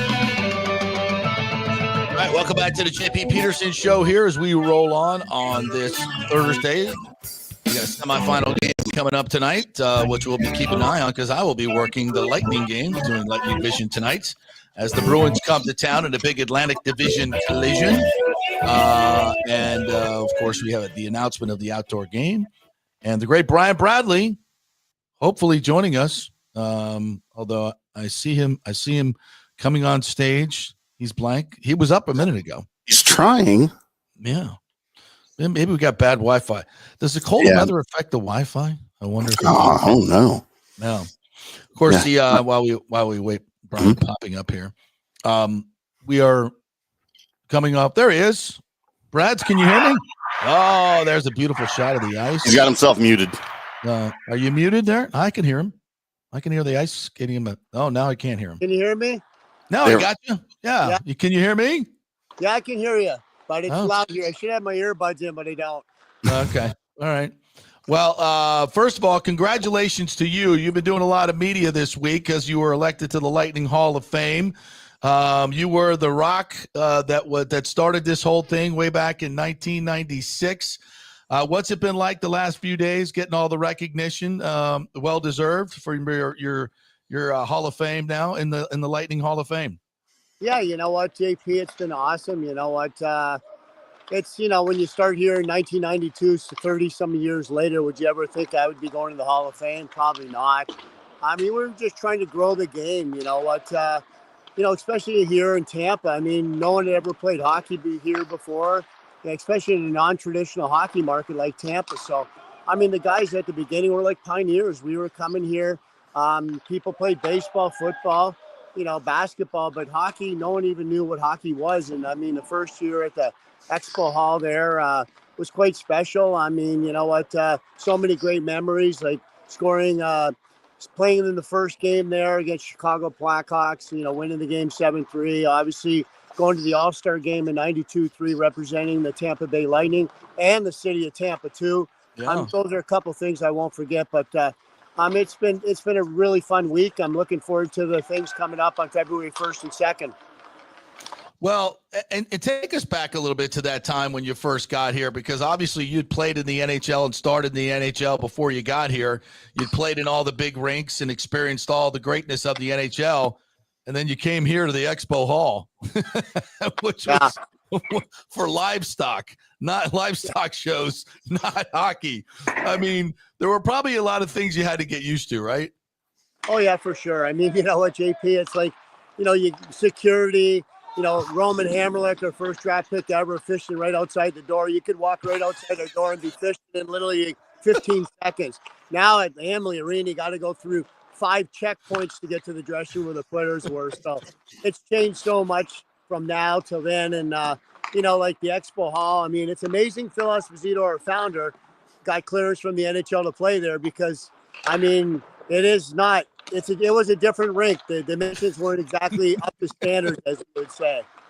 A little smaller than most. Well, I think when he first brought the league there and Gary Bettman, it was up to standards. But as soon as he left, they made their own dimensions, which is crazy. I don't know how you could get away with that, but Phil did it. Classic Espo right there. Yeah. The old Chicago Stadium ice was smaller than regulation, wasn't it? The entire existence of Chicago Stadium, I think. Yeah, Chicago was smaller, and so was the Boston Gardens. Boston was definitely a lot smaller, probably the smallest rink that we played on besides maybe us. Yeah. Wow. Interesting stuff. So now we go from Expo Hall to Raymond James Stadium. 65,000 in this outdoor game for next year. I believe I ran into you at the outdoor game in Nashville, right? So you were there for that one. What are your thoughts on this game next year? What are the fans going to experience, and how cool is it for the players to play outside? Oh, you know what? The Stadium Series that I think we did in Nashville a few years ago, that was outstanding. What a terrific game. The weather was unbelievable. I mean, we ended up winning the game, I think 3-2, but it was outstanding. But you know what? I mean, to have the stadium game here next year, at Raymond James Stadium where the Bucs play, against obviously the Boston Bruins who we're playing tonight. I mean, it's going to be a really special time. I mean, you got to give a lot of credit to like the organization. I mean, you can talk about the team and stuff like that, but Jeff Vinnick, an amazing owner, but Steve Griggs, our CEO, and all his executive team. You've got to give Steve Griggs, kudos. He's been working on this for a long, long time, but you know what? They pulled it off. I guarantee it wasn't easy to do at the NHL because you got to look at dates over the last 5 or 10, 15 years. You know what the temperature's been in January and February to pull this off, but I think it's due. You know what? I see all these other games. I'm not taking away any, but Chicago, St. Louis, the Rangers, Boston, Montreal. Like, what about Tampa? We need to have something like that. We've never did anything like this. So I'm super excited about it next year. I can't imagine our fan base is going to be over the top. Tickets are going to be crazy. They'll be sold out. There'll be so many different things going on with sponsors, with the team, with everybody here in Tampa. And you're playing a original 6 team, the Boston Bruins. That's even better. Yeah. And speaking of Bruins, we got them tonight. And Brad's that game-winning goal the other night, Kucherov to Pointer. I mean, is that as good as it gets in terms of in the clutch? 51 seconds left. You're on a 4-game losing streak. That was huge. Talk about that goal. Well, it was a big goal. I mean, you know what? Like I said, I thought the guys actually played pretty good. But you know what? I'll talk about the goal in a second. But you know what? The thing about it is, I thought they came back and played good. They did not have a successful road trip. They went 0-3 in, San Jose, Anaheim, and LA. Thought they played okay a couple of games. But, to travel back from the West Coast on Monday night, land at 5 or 6 at night to play the next night, which is a makeup game against Carolina, which is a hell of a hockey team. I thought to win that game last night was really good. Braden Point scoring a clutch goal with a great move in front of the net with 51 seconds left. It was a fun game to watch, but I think the guys will be better today because, you've been back for a couple of days. You've seen your family, did all this stuff. And then, like I said, they just get here. They're gone tomorrow, and they're gone for like 4 or 5 days. They go on a trip to Pittsburgh or New Jersey, Pittsburgh, and Boston next week before we hit Anaheim next Thursday here. Tough road trip ahead of us, but these are some of our makeup games right now. So, we're 1 point behind the Bruins in the standings for 3. They got 45 points. We got 44. So we win tonight. We still got 5 games in hand on the Bruins, and we're in third. And this Bruins team, they're coming off a 4-0 loss to Edmonton. They're in a bit of disarray, right? What do you think of what's up with Boston? What's going on? We see them right there behind you. I don't know. They just don't, you know what? They don't look good. I don't know. They don't have that really scoring that they had always before. The goaltender, Swayman's been pretty good, but you know what? He missed most of training camp for the contract. You know what? They lost 5 games in a row. You do not hear the Boston Bruins, losing 5 games in a row too often. That's a big franchise with a lot of history behind it, like Montreal and Toronto. So for the Bruins tonight, this would be 6 losses, but we need to get this win tonight, jump ahead of them by 1 point from 44 to 46. We still have 5 games in hand on the Bruins. That's 10. So we need to this is a big game tonight. This is a huge game tonight. People might not think it's a big game because it's only January, but let me tell you, it's going to be a little fiery here tonight at Amalie Arena. Yeah, when the Bruins are on a losing streak, and obviously the Bolts had lost 4 of 5. So this is important for the Bolts to get some points tonight. Are you concerned at all about the way the team has played? To me, I'm not, because they're playing good defensively. They just hit a scoring drought out in California. So I'm not too concerned. Are you concerned? No. You know what? I look at our team, and you go through like this every year sometimes where teams go up and down, and this is our law, but it's kind of funny because our scoring kind of has always been one of our strong aspects of our game. But on the trip to California, we only had 1 goal in every game.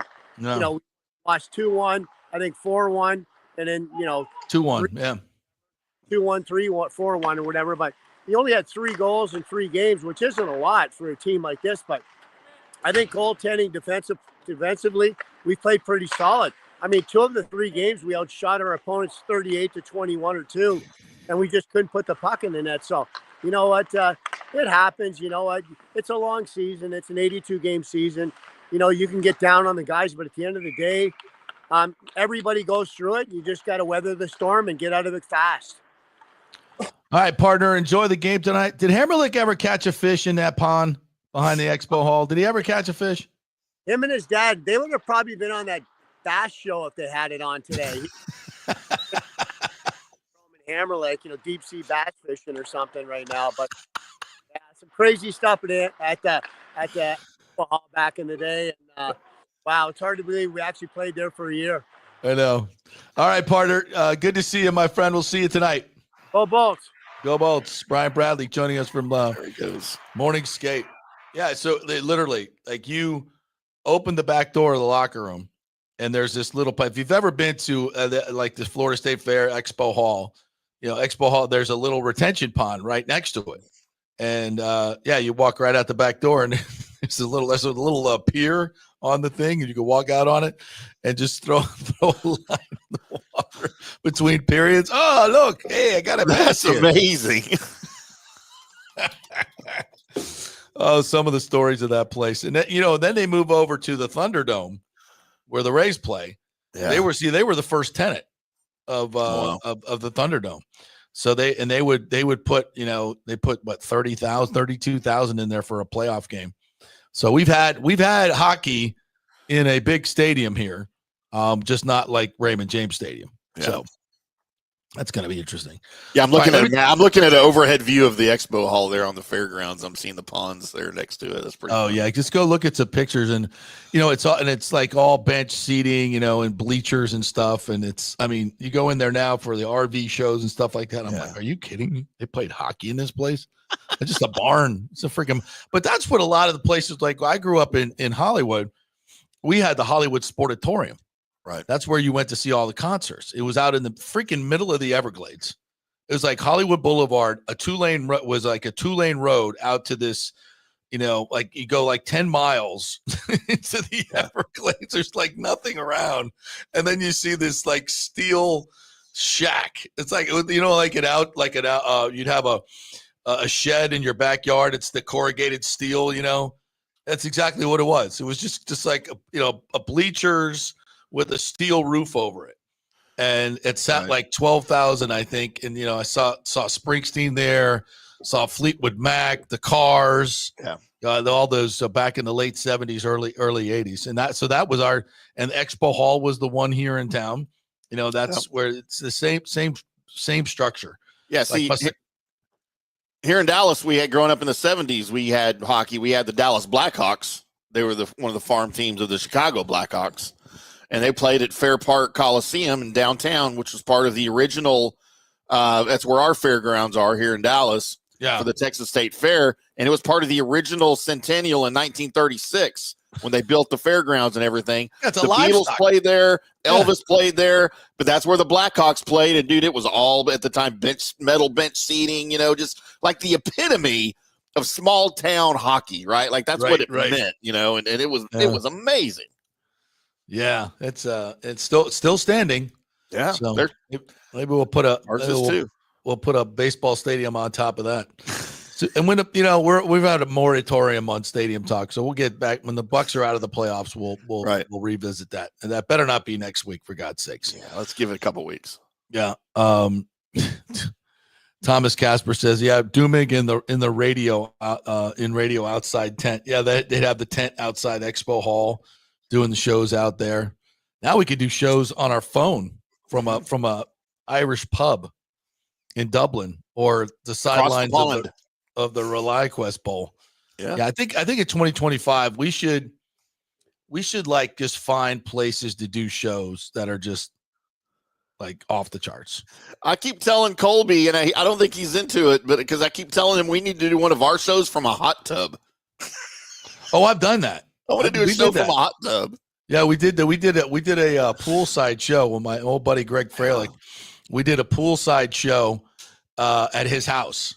Yeah, in a nice backyard pool. So we did a poolside show, and we had a belly flop contest. I'd win that. I'd win right now. I'm telling you, did not go well. And then when I did that, probably not proud of, but I did one while I was getting my vasectomy. Oh, there you go. Live. Had the headset on the whole time. Yeah. We had one of we had a urologist as a sponsor. And I promised him if he came on as a sponsor, I'd do it live. You do it? I did it. I mean, I haven't had that done yet, so maybe I can swing that together here in Dallas because I still need to get that done. Now, by the way, we didn't have visual back then. We weren't doing visual. Right, so it was just audio. Hey, keep the camera above the waist. I interviewed somebody nationally, and they didn't know. And I was like, yeah, get my vasectomy done today. He's like, what? Oh my God. Oh God. I'm clenching right now. So the craziest thing we did, and it was a Wheel of Misfortune bet payoff at 105.3 The Fan here in Dallas, is one of the guys had to get a chest wax during the show live. Oh, and of course it's radio, right? So there's no visual, but of course it went on the YouTube channel, right? And then it was blasted out. One of the interns was filming it on his phone, and dude, just you could hear it. Oh my gosh, it was wicked. It was so bad.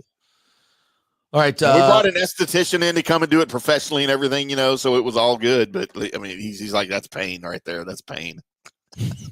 All right, quick break. When we get back, we got a couple of Baker Mayfield sots, as we like to say, sound on tape that were kind of interesting from yesterday. We'll do that and get the rest of the comments when we come back here on the JP Peterson Show, brought to you by Italiano Insurance, greatest customer service around. Let them shop your insurance around and get you a better deal in this new year. 813-877-7799. They can save you hundreds, thousands of dollars when they shop it around. So don't do the work yourself. Let them do it. Italiano Insurance. Back at 3. JP here for the Jeeves Law Group and my man Scott Jeeves, who lives right here and has long been a highly respected member of our community. He's a proud sponsor of the Tampa Riverwalk. Jeeves Law Group is also a proud sponsor of our Grand Central District in St. Pete. and has neighborhood events throughout the year. He has an office on Central Avenue in St. Pete and one on South Howard in Tampa. You can't get more local than that. So when you need an attorney, you're going to hire some huge firm that advertises all over the state or the one that supports your favorite sports show. It's the Jeeves Law Group. We're local, we're trusted, and we get results. For personal injury and personal attention, call us for a free case evaluation. That's 888-9-JEEVES. That's 888-9-JEEVES.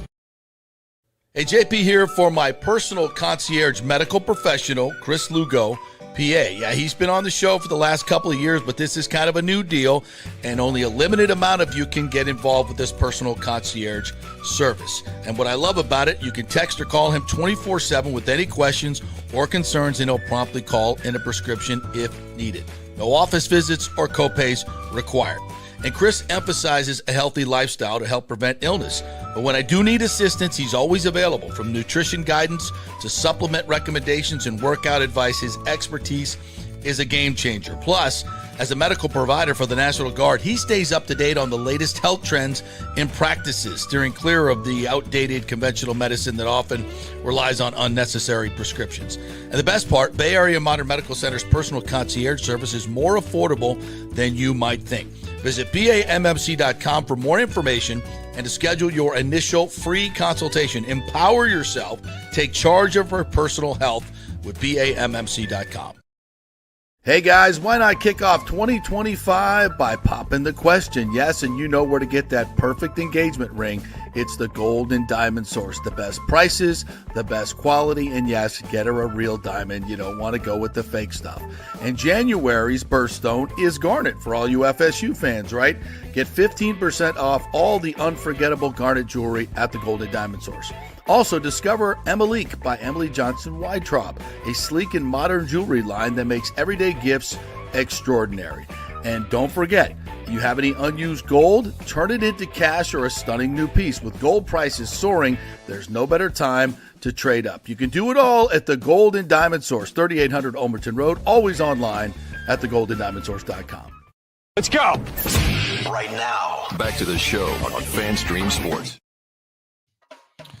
All right, welcome back to the JP Peterson Show, brought to you by the Jeeves Law Group, JEEVESLawgroup.com. If you're involved in an accident, you got to get Jeeves on your side. It's a no-brainer. You go with some of those bigger firms, you're going to be lost. It's the number in the hundreds of thousands that they have. So be an important part of the law firm that you're going with and get timely responses. And that's the Jeeves Law Group, JEEVESLawgroup.com. They're local, they're trusted, and they get results. I love that picture you put up on their new ad there of me, Brian Fasulo, and Scotty Jeeves in Dublin. Out in Dublin. Back in more optimistic times about Florida State. Right. When I'm talking about, I think we could go 12-1. Like, we're not going to win them all, but 12-1, 11-2 might get us into the playoffs. Like, you know what else is funny? So I'm perusing my Twitter do you see this at the Carter funeral? Yeah. Have you seen this? No, I haven't seen the one you're showing right there. This is Trump sitting next to Obama, right? Right. And he whispers something in his ear, and Obama starts cracking up. Like, God, Lord, I want to know what Trump said to make Obama laugh like that, yeah. And there's Dougie Emhoff. And Kamala looks back at the two of them laughing, and it just has this disgusted look on her face like, F you guys. Like, what the hell is going on there? I'll tell you what he said. He leaned over to Obama and said, Kamala wants to run again.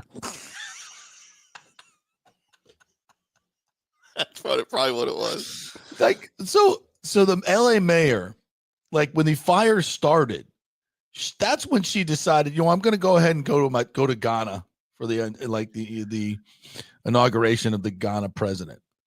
And then I'm just going to stay there while the city burns. And then I finally have to come back. Like, she went after this fire started. Oh my God. And then Kamala's doing this tour before she goes out of office to like Europe, right, Asia, and just like bilking taxpayer dollars. Like, what are you doing? You're not doing anything of note for the country. Just like ridiculously spending our money and driving Air Force Two all over the world. Yeah, probably. It's like she's setting up her run for 28. Let us know how that works out for you. Like the whole thing is just a joke. Oh my God. All right, back to the Bucs. Yesterday, I thought a couple of interesting sound bites from Baker Mayfield. This one, I believe, was a question from Rock Riley about Baker not being on social media anymore and not keeping receipts like he once did. And then one is about Liam Cohen possibly leaving. So we'll play them both here for you. First and foremost, obviously it's public knowledge he's getting the interview for the Jacksonville job, but it's going to come down to a one-on-one at Sawgrass for him to decide whether he actually no, but Liam's done A golf match. The influence he's had, all the guys teaching the game of football. I've mentioned you guys like all year that teaching the details of why we're doing certain things, why we have certain plays alerted or canned, whatever you want to call it, and he does a great job of that. And then calling the plays with player strengths, that's what good OCs do, and so he's done an unbelievable job of that. So we talked. Obviously, he said we'll see if he goes to Jacksonville. We're gonna have a little one-on-one golf match, and it just goes to the the relationship that these guys have. And I go back to that time and time again. And for those who say you can just go hire another OC, it doesn't work that way. It doesn't work that way. Chemistry is so vitally important between a quarterback and a play caller. And, you could see that I'm not saying it can't work with anybody else. Not what I'm saying. But in the NFL, you want to have every edge that you can possibly get. And you need to look no further than Patrick Mahomes and Andy Reid. Yes, Patrick Mahomes is a special player. There's no question about it. But the fact that he's married up with the same coach and the same system year and year and year after year, and you go back to Brady, had the same offensive coordinator, but basically the same offense for the entire time that they went through their run. I mean, consistency works. It's a part of. I mean, just think about the nuances of the NFL details, which he just talked about as well. That's something that Liam is just maniacal about. You talk about the details all the time. And those are, when you talk to championship players and they talk about their championship teams, and I've done, so many interviews on this, they always come down to that. It's like details. It's things that we never did before that we're doing now. Talking about, you can't run a route at 14. It has to be at 12. That's the difference between a touchdown and a pick six. And some coaches don't talk about the details and other coaches do. And so that matters, and consistency matters. And when you do it year after year after year, you're taking it to the next level. You're building on your offense and getting better each and every year. Whereas when you're switching coordinators every year, there's a level of learning the offense so you're just learning it to get to the mean instead of continuing to perfect it. That's a huge difference. Yeah.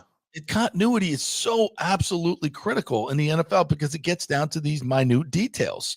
And if you're just working on the generalities just to get the scheme down and learn the language of the scheme, you're so far behind teams that are building on the continuity. And that's why it's critical to keep the same guy. And the Glazers know that. They have an opportunity to keep a quarterback OC connection for years to come. Now, I believe this one is Rock Riley asking about his social media. Last week was saying, you're not even on social media, might not even realize that it was an alternate vote. He told you, and then Liam came up here and About the Pro Bowl. Or called him the other day and told him how many touchdowns he had. He didn't even know. Have you always been like that, or is it even more where you are in your career that you really don't even care about numbers or who's doing what? That's been a growing process. To say that I've always been like that would be a lie. Used to keep a lot of notes and try and prove people wrong, but that's not the way to go about life. You got to believe in yourself. You got to move on and play for each other. And that's I keep talking to you guys about this is the greatest team sport. I love this group, and so how can I do my job the best to perform for them, to be prepared, and that's blocking out the outside noise. And the easiest way to do that is just to not have it. Isn't that interesting? I thought that was not wrong. Oh, I say this all the time. If I was an athlete, I would never be on social media. Never. It's pointless, and it can be so negative. Up again? I tell my kids this all the time. When you have to make decisions and life decisions, Upside versus downside. What's the upside of being on social media as a professional athlete? Is there one? I don't know. What's the downside? Oh my God, the negativity that gets into your head, people talking crap. And who are these people? They should have, but once it goes in, it goes in. You could say you want to block it out, but that ain't, it's humanly impossible. Yeah. The only way to block it out is to not expose yourself to it. Yep. That's the only way to do it. And smart players do that. And it is a team thing. You know, does he want to see some of this stuff and participate in some? Probably might be fun as some of it, but that's a sacrifice you make for your team. Is it making you a better player to be on it all the time? No. Would it make you a better player if you were not spending time doing other productive things? Yes. So what's the team player move? Don't be on it. And certainly don't be, I'm changing my Instagram today to get all mentions of the Dolphins off it, or back in Devin White's days, I'm going to heart the Philadelphia Eagles, you know, and just like children. You're children at that point. You're not a professional athlete. You're not a serious person, in my opinion. Yeah. You know, be a professional. Don't do that crap. You don't need it. And that's something he's evolved into. And I wonder if teams are not realizing now that, you know, it might be a better idea to go get a Sam Darnold than try to draft somebody in the first, even the first round, you know, or if you got the 20th pick. And it just it depends on your scouting and the personnel and all those things and what you think of that particular quarterback. But my feeling is you got a guy that's been in the league for 5 years and kind of been a middling quarterback and has never been in a great position or consistent offense or good OC or had a run game. Like, who's that guy? Is that Sam Darnold? Is that Baker Mayfield? Is that Geno Smith? Like, who's that guy that's out there right now?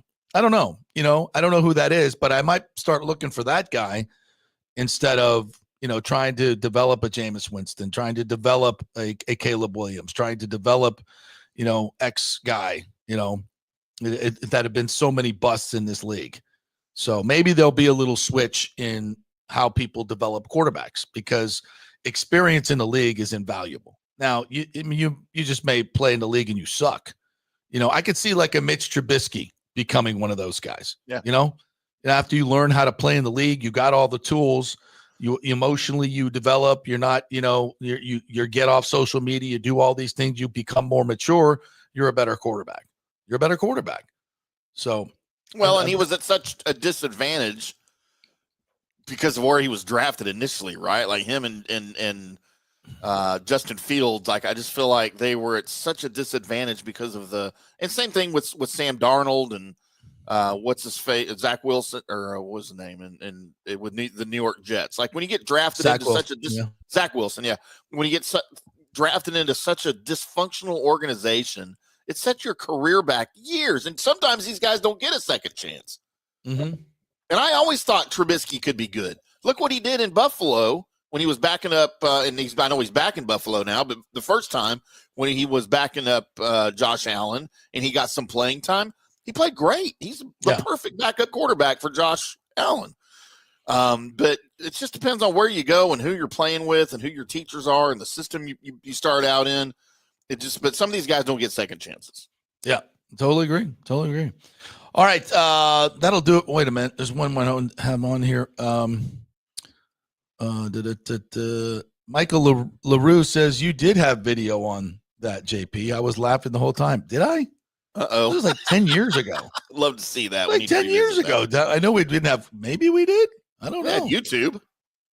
But I don't think we were YouTubing it at that point. I could be wrong. You know what? I'll try to find it. Yeah, let's find that. I don't know where the hell it would be. That. All right. Thank you guys for watching and listening. Appreciate you. As always, we do this every day from 10 to 12. Please like and subscribe on our YouTube channel, JP Peterson Show and FanStream Sports, all our socials as well. Please go like my new Twitter at JP Peterson Show, because I don't think I'm getting the old one back. Hate you, Elon. What are you doing? Have a great day, everybody. Go Bolts tonight, and we'll talk to you tomorrow. Thank you.